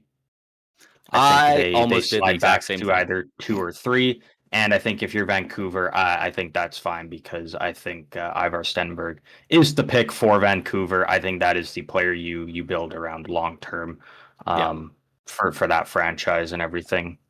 So again, if you're Vancouver, that's not the worst thing that could happen, honestly. I mean, it would Frank, suck, but it's not the worst thing. when you say they don't win the lottery, where do you think they pick? 2 or 3? Well, I mean, the first they can fall back is 2 or 3. I think it's going to be kind of like last year. Like I think San Jose was last, but they only fell back to second. I think that's the same for Vancouver. They'll just fall back to pick number 2. I'll do you one better. I don't think that sucks. I think that is the best thing that could happen for them. I think the best thing for everybody, frankly, is the Flames win. They go up to 1. They take Gavin McKenna. And Vancouver fans don't have to worry about drafting McKenna just because there's a bit of doubt. Stenberg looks incredible. Now this kid gets to go and learn from the Sedins and all this incredible Swedish heritage that there is, especially in Vancouver. McKenna's already got a good group of Swedes they're building over there too. Yeah, McKenna's a better fit for Calgary. Stenberg's a better fit for Vancouver. They both need exactly what those guys bring. I think both teams would be worse off if McKenna went Vancouver, Stenberg went Calgary. Obviously, it doesn't have to be just those two at the bottom, but in my mind, though, that's like the perfect matchup. Absolutely, yeah. So, So if you're if Vancouver, they fall to 3 and miss out on both guys, then that's a problem. That sucks. Now that sucks. Yeah. What do you got next here? I have another trophy prediction. This one being the Selke Trophy. I am predicting that Nick Suzuki is going to win the Selke. Nick Suzuki has been incredible this season. Scoring is up.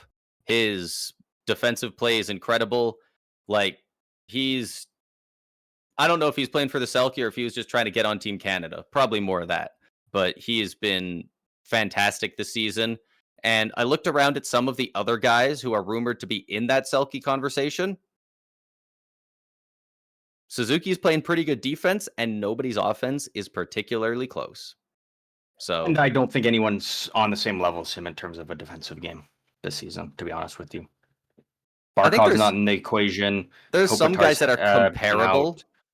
Nico Hischier's had a really rough year defensively. Yeah, especially assuming they're going to run with the normal kind of guys they always want to vote with. I think it's Nick Suzuki's the. You know what? I think I'll actually see if I could, because sometimes they show up, sometimes they don't, because they're always changing them like every day. I'm gonna see if they have the odds for the Selke here. I'm actually curious. I had to go on a betting app that includes where you can bet on it. I looked around trying to Google it beforehand, couldn't find. I could only find season beginning odds. Oh well, you know where to look. I think he is the favorite. Wow, they don't have it. They have every award except that.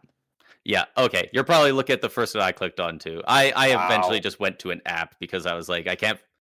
The Selke specifically, they just don't have. Every other one, I don't know why. But yeah, I would not be surprised if the finalists are some combination of Suzuki and then any two of Cirelli, Hischier, and Sam Reinhart. I found it 9 hours ago, updated here. Nice. Nick Suzuki plus 220. He is the favorite. Nico Hischier. I don't think he should be in the conversation, to be honest, this season. Plus 280. He's already got that name value. And Sam Reinhart plus 650. Leon Draisaitl plus 800. Don't think he should be in the conversation this season. Jack Eichel plus 1100. Big jump. Mitch Marner plus 2500. Austin Matthews plus 3,500. And then Eriksson and Kopitar plus 5,000. So again, that goes to show at the Selke, it's really the same guys very name every year. That's why I think Hischier's so hot. Even though I don't waiting for him to win one. Be in the conversation this season even. I don't think he should be in the top 3 for sure. But he's just got that name value. Though he hasn't even. It's crazy. We're at the point where he hasn't even won a Selke yet, but he already has that name value because people have expected him to win one. Like people talk about him, when they talk about the big 3, they throw him in there with Anze Kopitar and Alexander Barkov. It's like he hasn't even won one yet. Yeah. Like if you're going on the big 3, it's still Bergeron. And he's retired. I would say in terms of current players, I would throw Ryan O'Reilly in there. Like Ryan O'Reilly is up to a point per game player, and is still Is he point per Good game? defensive. Yeah, he's up to point per game now. Dude, the Predators have been on such That's like Steven kind of Stamkos brutal that has he's not on the list there. Stamkos has 18 goals in his last 21 games. Oh yeah, Like the Predators are buzzing, and they Ryan are. O'Reilly's getting no Selke love. Remember when people said Ryan O'Reilly wasn't going to go for a first and a prospect? Yeah, Feel bad for those people. yeah. Some people think it's really easy to stop being good at hockey, but it just doesn't happen too often. Not when you have the sample size some of these guys have. Yeah. I mean, look up Ryan O'Reilly's defensive rating here, actually. Because I'm curious now. I'm pretty sure he's still like dominating the faceoff dot. Um, but yeah, Okay, you know, O'Reilly's defense numbers have slipped a little bit, but still should be in the conversation. Yeah. You should be allowed to bet on him if you want. Should be allowed to bet on him if you can bet on some of the other guys in there. So Nico Hischier, though, plus 220. It's actually pretty fucking good. Yeah, but before I did that, I looked at some of these numbers and I had a couple of guys and like yeah, so like most of them Hischier and Sorelli almost had identical offensive stats, like around 50 games, both of them around 35 points, like around that a little bit higher than 2 points every 3 games mark. And then Suzuki is well over a point per game. Like it's not really close.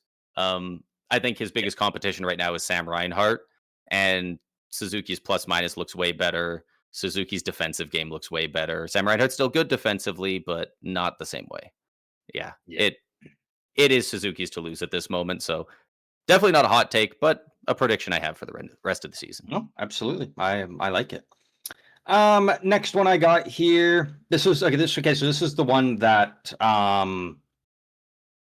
it was the one I mentioned where I don't fully believe in it. Could very realistically seeing it happen, but again, I think it does fall into how a lot of other teams do throughout the rest of the regular season to allow us to get to this spot. Okay. And it is in the Eastern Conference Finals. We will have an all-timer matchup between the Tampa Bay Lightning and the Florida Panthers. And again, it's because the Florida Panthers would need to finish in a wild card spot, and it would have to be the wild card spot to put them in the Metro Division. As obviously Tampa's going to finish either 1 or 2, in my opinion, in the Atlantic. So for Florida and Tampa to face the Eastern Conference, it would have to be Florida goes through the Metro. And I think Florida probably, there's a very good chance Florida does end up in a wild card spot. So it really just comes down to, do they land in that one to go in the Metro? And if they do, I think Florida goes through the Metro. I think Tampa goes through the Atlantic. And I think that is our Eastern Conference final matchup this season. I think that's probably the conference final we would get if that happened. And I mean, it's just so, I mean, it's sports. It's so easy to get pessimistic and it's easy to get optimistic as well. But, we're going to finish first in the Atlantic. Finally, we've done it. And we're going to end up facing Florida in the first round anyway. And I would hate that. Again, I want to see these two teams face each other, but give us the Eastern Conference final. Don't give us another first round matchup. Yeah. Don't make it where we have to watch either Dallas or Minnesota or Tampa and Florida, 2 of those teams, go around 1. Well, that's what I was going to say. Like, that would just be criminal. Obviously, teams would have to fall off and such, but you know what? One of them is actually on a skid. So you know what? Let's play a little armchair. Holy fuck, they still have a lot of points on them. Let's pretend. Okay, so the Utah Mammoth are 8-1-1 in their last 10. Let's pretend that they just go off the rest of the season and they jump to 3rd in the Central. The Stars are 3-5-2 in their last 10. They have been having a rough go. Let's say the Stars fall down and somehow we end up with a Colorado Dallas conference final on one side and a Tampa Florida matchup on the other side. That would be pretty cool. People are watching hockey every night for a week and a half. Like that would go so crazy. Yeah, that would be. I did put in brackets that, you know, the winner of that series between Florida and Tampa would face a team from the Central in the Stanley Cup final. As I firmly don't think any team from the Pacific is coming out. And that includes the San Jose Sharks. I know. It's crazy, but you don't expect your team to win the cup. I really do think it's I really do think it's Central and Atlantic. It's Whatever That's team fair. it's going to be, I don't know, but I think that's the Cup final matchup we're going to get. Yeah. What a lot of what we're talking about here ties into my next one, so it's kind of perfect. My next prediction is that the Minnesota Wild will make it to the conference finals at minimum this postseason, and then extend Quinn Hughes during the offseason following their postseason success. I think they're gonna I don't do know if they great in the make it postseason, and then to. they're gonna re-sign him. I don't know if they make it to the Western Conference Final, but I'm with you. I fully do believe that Quinn Hughes will extend with Minnesota. Yeah, Everything he's saying about that city, the numbers he's putting up, the history he's already making, like he's already the putting up winning he's numbers that doing. you could look at as a non-hockey fan and be like, oh, he's the best defense in the history of the Minnesota Wild. How long has he been there? And it's like, yeah, he's been there for a fucking month, and he's already setting these records. Like, Yeah, yeah, I don't. I would love Minnesota to go. Every year they make the playoffs. I always pick yeah. them to go out to make an upset in round one, and then they find a way to get to the Western Conference Final. And I've never been right. I would love it to happen. You know what the funny thing Absolutely, is, I would though? love it. I obviously I did think about it, but I didn't have too much of a problem saying they'd get to the conference final. They'd have to beat Dallas or Colorado. They're almost certainly have to beat Colorado at some point. I was fine saying they'd get to the conference final. I just couldn't say that they would come out of the East or the West rather. Oh, fair. And I really wanted to say it, but it's just Edmonton just does it when the playoffs start. It's 2 years in a row that this Avs team's looked really good the last few years. They haven't been able to get to the finals since they won the cup. Like, the Stars have looked great. They keep falling to the Edmonton Oilers. Like, I I get what look you're at saying, all but I'm 3 Central also. teams as better than them, and then the playoffs start, and I'm like, the Oilers are going to the finals, though. Yeah, but it's also Edmonton's kind of on the slide a bit, and they're starting to get into that Panthers territory Yeah, where you're starting to see a lot of injuries that a lot of shouldn't be fatigue. happening, but are because of, again, 2 runs to the Cup Finals, right? Like, just because Florida won the Cup, it's Edmonton had to go just as far as them. Yeah. Um, and yeah, starting to Hell, see probably those more wear injuries and tear and. because they also had to play the Panthers. Like, Yeah. And how much Edmonton's depth is hurting, and the fact that, at this time last year, they weren't having to rely on McDavid, Draisaitl, and Hyman at this point to be winning them every game. They're already at that point this year, and they're having to rely on that. Is yeah, the depth is starting to hurt, the injuries and the goaltending. They made a move. I don't think they're at a better spot with the goaltending. But again, playoffs are a totally different thing. But yeah, I think it's gonna be a battle through the West. Like, it is going to be. It's going to be nice for it, whoever's comes out of the East, because I think whoever comes out of the West is going to be hurting. They're going to be yeah, banged up, potential from a lot of 7-game series too. yeah. And you know what? I don't think it's that different in the East either. There's a lot of great teams. It kind of depends. The Carolina Hurricanes should be licking their chops Oh, do you want to talk about the because Carolina Hurricanes? I they. got them here. Oh wow! Both of our final things are about the Hurricanes. Let's go. Well, I still have 2 more Oh right, because you started. because you went first. No, because you started. Yeah. That's what I meant. Probably. We could talk about the Carolina Hurricanes. Do Artemi you think we have the Panarin same one? Yep. and Elias Pettersson will Whoo. both be a Carolina Hurricane after the trade deadline. I had that the Carolina Hurricanes go all in again and trade for Artemi Panarin for a playoff run. So Okay, so I have Artemi Panarin and Elias Pettersson. I think they Carolina's can got the fit that on assets the to make it books. work. They've got real Ye- good cap chops, but Dude, they have so much cap space, and it's that's I'm like also it's that's also in the like belief that 22 million. Obviously, it would be that retention. that Kotkaniemi is moved probably to Vancouver in the Elias Pettersson deal, and the Rangers will retain on Artemi Panarin. So, and there's rumors that the Canucks maybe will retain on Elias Pettersson if the return is that good. And there's rumored that, Carolina, they have a bunch of prospects already. They have a bunch of first round picks. They have Alexander Nikishin, who they're open to moving in to acquire a big star. Have That they would be said Elias that? Pettersson. Yeah, Oh, didn't know that. yeah. So Should they they they be absolutely open? have the the money to They can make it move work. They him. have the assets.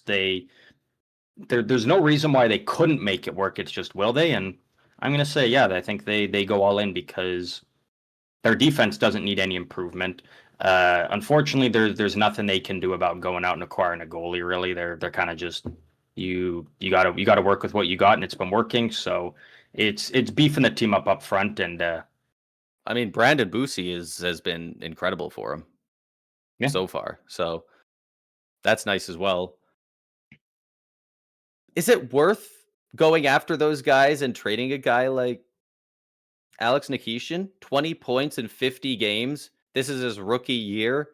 He looks like he's only going to get better. He plays like well, a if you're bastard too. He's, yeah, you think about these offensive defensemen and you think about your Quinn Hughes, your Cale Makars. They smaller guy, they walk the line really well. This guy's not afraid to get up in your grill.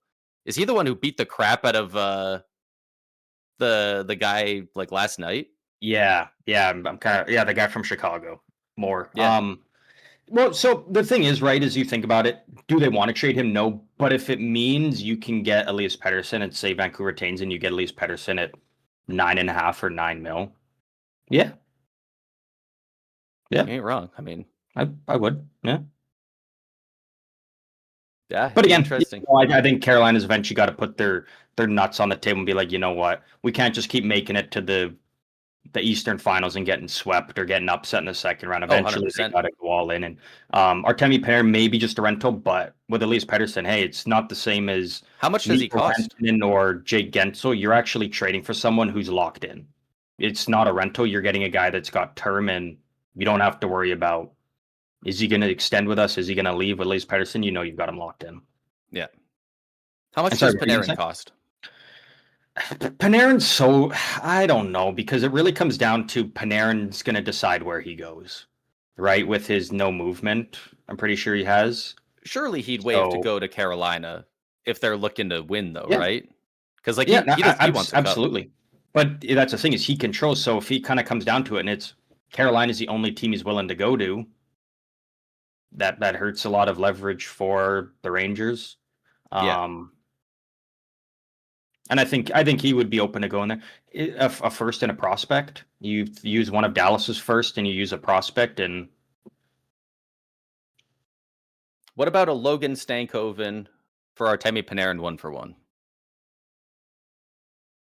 Stankoven, I think the Rangers would actually, being a, because they want to do a retool. I could see the Rangers doing that. Maybe and maybe Stankoven's Stankoven in already a, got his extension in place. yeah, So that's for the true. Yeah, he does have the Rangers, extension. it's like you're getting a guy with 9 years left on his contract, 6 mil per. Like ain't nothing to sneeze at. I don't know if Carolina would. This is the thing. I think the Rangers would. I don't know if Carolina would, because Stankoven is locked in 9 years on a great cap hit, Yeah, and what is going to be an even better contract. That's tough something to to think say. about. I think Carolina's the team that can get it done. Hell, what if it's a Jackson Blake? Jackson Blake's hasn't been horrendous this year, but I think he's not been as good as they were I think hoping he'd he's be. more of the odd guy out over Stankoven. Yeah. Yeah. Yeah, he's had well, okay, so 30 points in 51 games, 16 of them goals. So he's gonna produce more than he did last season. Um That'll probably be about 55 points by season end. I mean, never mind, that's nothing to sneeze at. I thought he was doing a little bit worse than that, honestly. But So that was your last one. So I only have one prediction left for the season. Are you ready for this one? This is my favorite one. let's have it. It's so good I even gave it a title. Oh shit. Mikko Rantanen 2.0. We will see happen this season, where the Dallas Stars, out of nowhere, trade Jason Robertson. To Team Canada? It's Well, if Team something like USA that. doesn't want him. Yeah, I'd be open. I'd be open to that. But I think when you look at where the Dallas Stars are at, obviously they're very good teams, similar to where Colorado was last year. Jason Robertson having a terrific year, and when you look at it, I don't know if they have the money to re-sign him, and so it comes down to, do you risk? Do you go on a run with him this year and hopefully win a cup and lose in the free agency, or do you pivot and you try and get a package of something else for him? Because again, they I don't know if they have the money to make it work, I especially don't know considering if he's they going to do. get at least 12. Sounds like the ask price is still at minimum 12 because that's where Rantanen is at. Right. And Jason Robertson has been better than Mikko Rantanen this season. Put I Dallas in a tough spot, so I'm I going to throw that one out there. I guess, is there a caveat? Do you say when they're making that trade? You said like at the deadline. No, I just said it's going to be like Mikko Rantanen. It's just going to be out of nowhere. It's just going to be like, Okay. oh shit, Jason Robertson got shit. Like no lead up, no rumors. It's well, I mean, we know that there's potentially could be moved. Is people are worried about his contract negotiations, but Sure. I think it's one of those things where it's not, like, oh, Carolina's rumored to be getting Rantanen. It's just going to be like, no, the deal's already done. Yeah. I It's more just going to meant happen. timeline wise, just because he's an RFA. I see no reason for them to trade him until after they make a run at the cup. But you lose so much leverage then. Because teams are looking at, you can acquire Robertson as 7 and a bit to go on a run this year. Like the whole, like you absolutely could wait on him, but the return is going to be much less than. Is it that much less? You're still trading Yeah. for the rights of You're Jason still trading for the Robertson. rights of Jason Robertson, but you miss out on him this season at a 7.8 or whatever cap hit. That's very manageable for what he brings. I think you The miss only out team on that on a cares bit. about manageable contracts are other playoff teams, though. What playoff team is trading with them? Well, I mean, Mikko Rantanen deal. It was between the Yeah. Avalanche and the Hurricanes. And then it was the Stars and the Hurricanes. And you look at Mikko Rantanen. It Would could would be. Carolina have gotten the package they got if they didn't trade Rantanen like at the deadline, where Colorado is Dallas was getting him at, what was his contract even at that point? Because it was I retained a think it bit was six by something. Chicago, wasn't it? Yeah. So like I think I that might think have been that's why before Carolina retention. got even more, because you're getting a really good player for a playoff run at a very reasonable cap hit. Okay.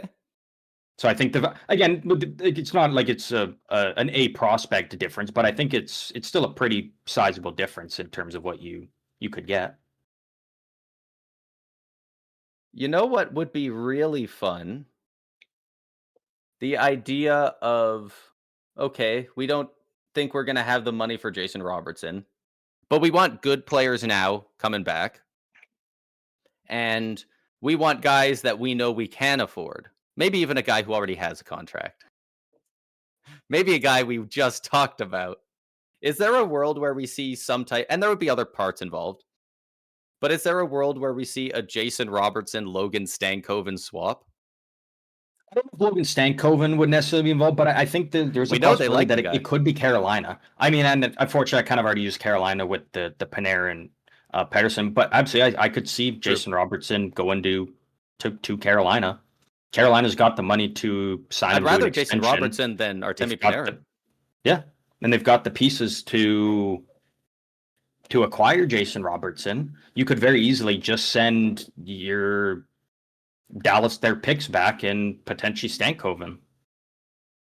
If you And then it do, basically just ends up being Jason Robertson for Mikko Rantanen 1-for-1. and that's a very interesting That's not idea. fucking awful. I mean, it's definitely still, I think, overall in the end, a better long run, better value for Dallas. When you consider Carolina had their backs up against the wall with Mikko Rantanen, and They it's can't get a it's a freaking year player later, to but sign there. but you end up with Jason Robertson. It would have to be a sign and Not trade, not awful. like an extend and trade, I think. Yeah, I I, would think so. I don't, for a I player don't think that, Carolina would risk it for a player that again. stature, I think you need that contract in place. That's kind of why I Even if threw it's out not Elias necessarily Pettersson max term. for them, because Elias Pettersson is already locked in and they don't Yeah. have to worry about it. And Panarin would probably be more rental. And on the flip side, he is also like 35, so it's not like He's a guy you're playing hoping out of you're his building mind this around. year, but you don't know if he's going to stick around. Probably not, unless he does real well with the team and the team does well. But yeah. What Yeah, do so you I think think there's it would potential on look that like? though. Like, What? say it's not a big swap like that. Say it's some other team buying on Jason Robertson to try and win this year. Without going into a specific team, what do you think the asking return would be if they traded Robertson next week? I think probably still be getting a legit top 6 forward probably a first-round pick, and then probably a pretty good prospect. A pretty solid product, like a B plus to A tier. I think kind of just a little bit lower than the return for a Quinn Hughes, where Vancouver got a top 6 forward in Marco Rossi. They got a good prospect a great prospect in Z Boyum, a first-round pick. So then it's probably that Liam Ogren, kind of that, B-ish level prospect probably isn't included. So probably a top 6 forward at first and a prospect that Dallas is pretty high on. I think something like that. And again, probably Jason Robertson would have to come with an extension, though, because he is on the last year of his deal. Yeah. Yeah, and then especially if you can do an extend and trade would be massive. That's interesting. That's very interesting because, teams have to make sure they have the room for it next season, but finding room for 7.75 is not undoable for a lot of contenders. It's a lot, but it's not like some players where it's basically impossible. Yeah. If you really want a great return back, there is a world where Dallas could retain a little bit of it just because they'd be moving out the majority of the contract, and they do have somehow $3.5 million in cap space right now. Yeah. So potential, absolutely. It'll be interesting to see. All things to keep an eye on. There's obviously lots of rumors going on around. Lots of teams, lots of players, nothing confirmed, and it always makes things more hectic when you get to the end of the month here, and then you dive into the Olympics. You come back from the Olympics, and it's kind of like you got 2 weeks to get to the deadline around, and then it's a very stressful time for GMs, and so I think there will be lots of crazy stuff, and there'll be lots of rumors that'll continue to fly around, and we just gotta wait and see what happens. Yeah. But do we have anything? Did you have anything left? That was the end of the predictions here. If any of you tuned in on Tuesday's episode, you know what time it is. We are wrapping it up with a low game here, and you'll know exactly what we're doing here today if you were here on Tuesday. We are doing and back with 2 real, 2 fake. If you haven't been here for the game before, pretty simple. I have 4 players here. 2 of the players are 100% real, and 2 of them are completely fake, and it is up to Braden and you at home to figure out who are the 2 real players and who are the 2 fake ones. Braden, are you ready? I am ready. All righty, we will kick it off with our first player here. We have Teddy Rogers, a Canadian defenseman drafted 104th overall in the 1987 NHL draft by the Toronto Maple Leafs. A strong defensive defender who liked to mix it up. His career spanned over 647 games, spending time between the Leafs, Canadiens, and Flyers before hanging them up. Teddy Rogers was the first player to have a shot recorded at over 90 miles per hour in a game.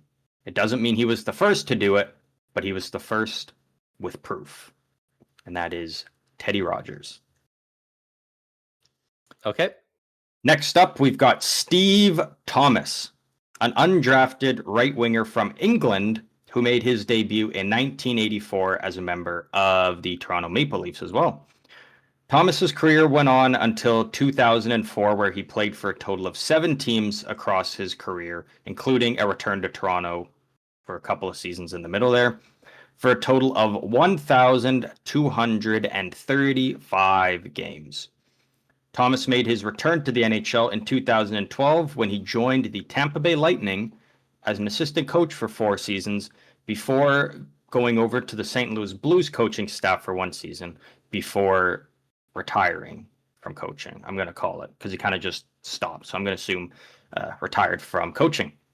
And that is Steve Thomas. Okay.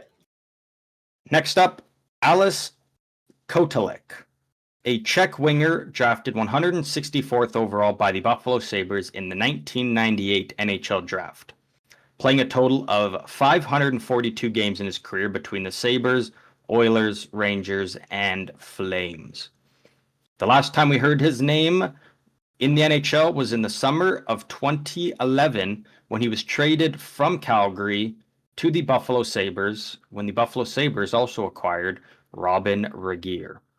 Kotelek never suited up for the Sabres after being traded back there. Okay. So he got returned to Buffalo and didn't ever suit up for them once again. That is Alice Kotelek. And you ready for the final player? Yeah. The last guy we got here, we got Hank Martin, an American center drafted 19th overall by the LA Kings in the 1991 NHL draft. Martin played 837 NHL games after making his debut in the 92 season. He played 686 games for the Kings before being traded to the Washington Capitals, where he finished out his career. Upon his retirement, Martin returned to LA to join them as a player development coach / scout. And Hank Martin was the one who walked up to the podium and made Drew Doughty an LA King. Okay. That is Hank Martin. Those are your 4 players. 2 of them completely real. Everything I said about him is all true. And 2 of them completely fake. And everything is a lie about those players.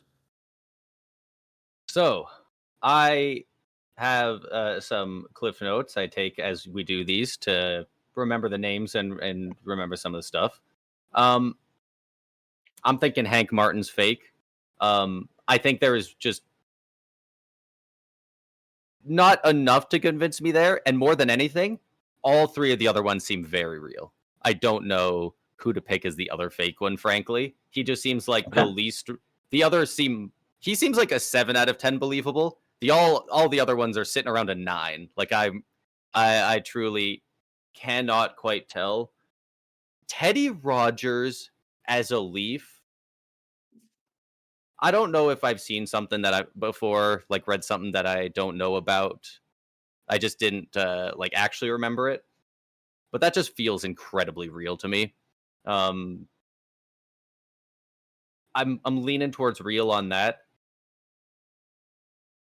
It's very interesting because Steve Thomas, you talked about how he was a coach afterwards for Tampa and then the Blues. Last time we did this, you did not include somebody, I believe you said afterwards, who was an assistant coach for Tampa. And then you ended up not including them because you thought I would be able to clock that. It would be too easy. And I believe I told you afterwards that he was a guy who became an assistant GM at the time. Yeah. And I remember you saying you didn't do it. And I said, I definitely wouldn't have clocked that. I wouldn't have known that. So now it's this. I'm wondering if Steve Thomas is real and you're trying to sneak that one of those guys in there. Okay.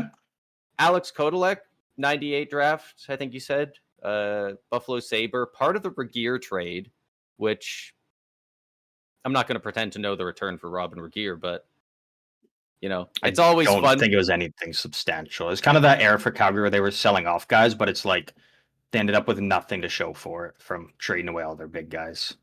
Yeah. It was a tough time for Calgary.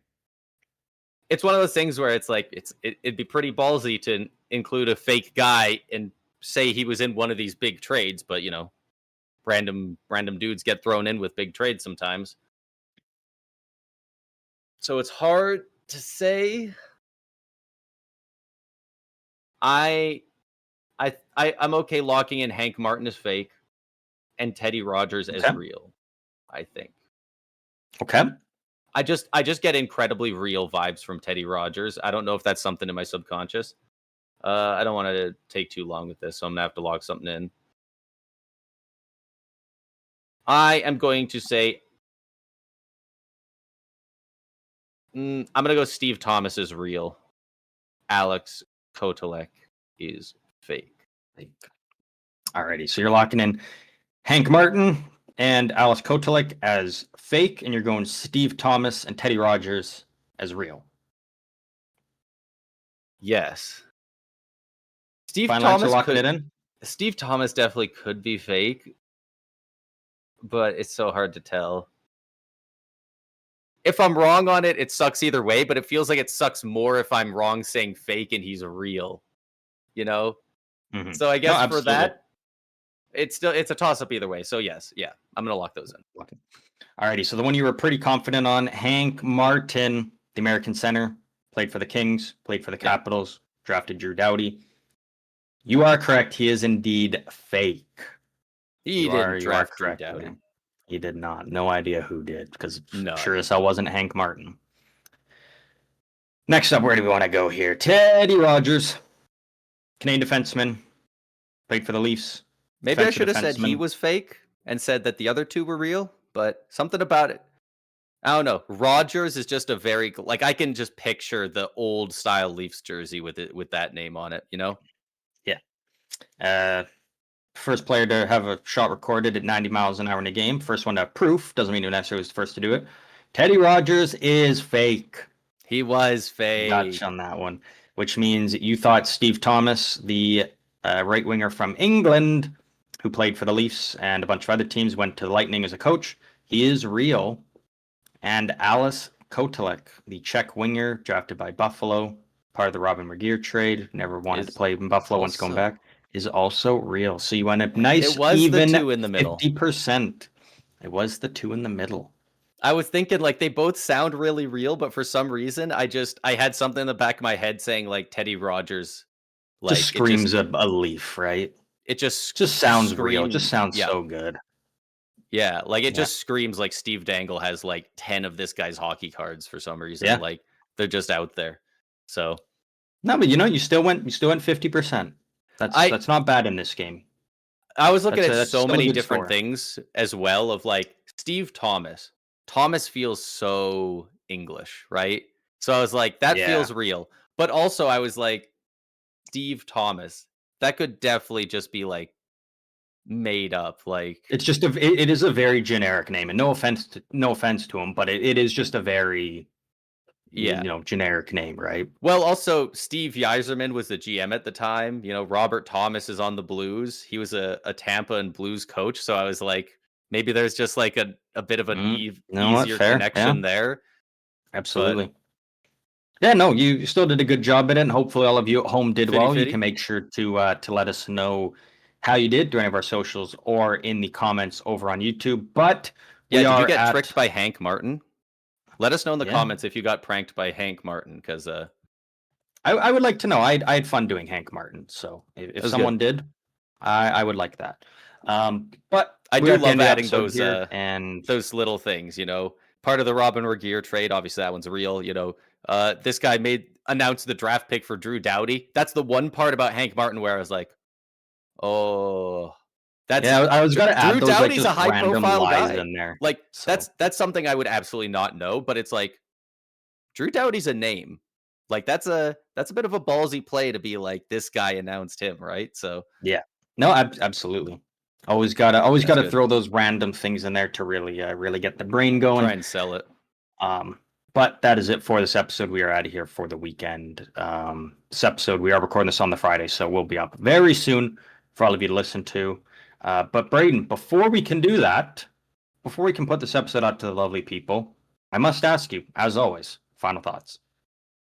Final thoughts. The Ottawa Senators.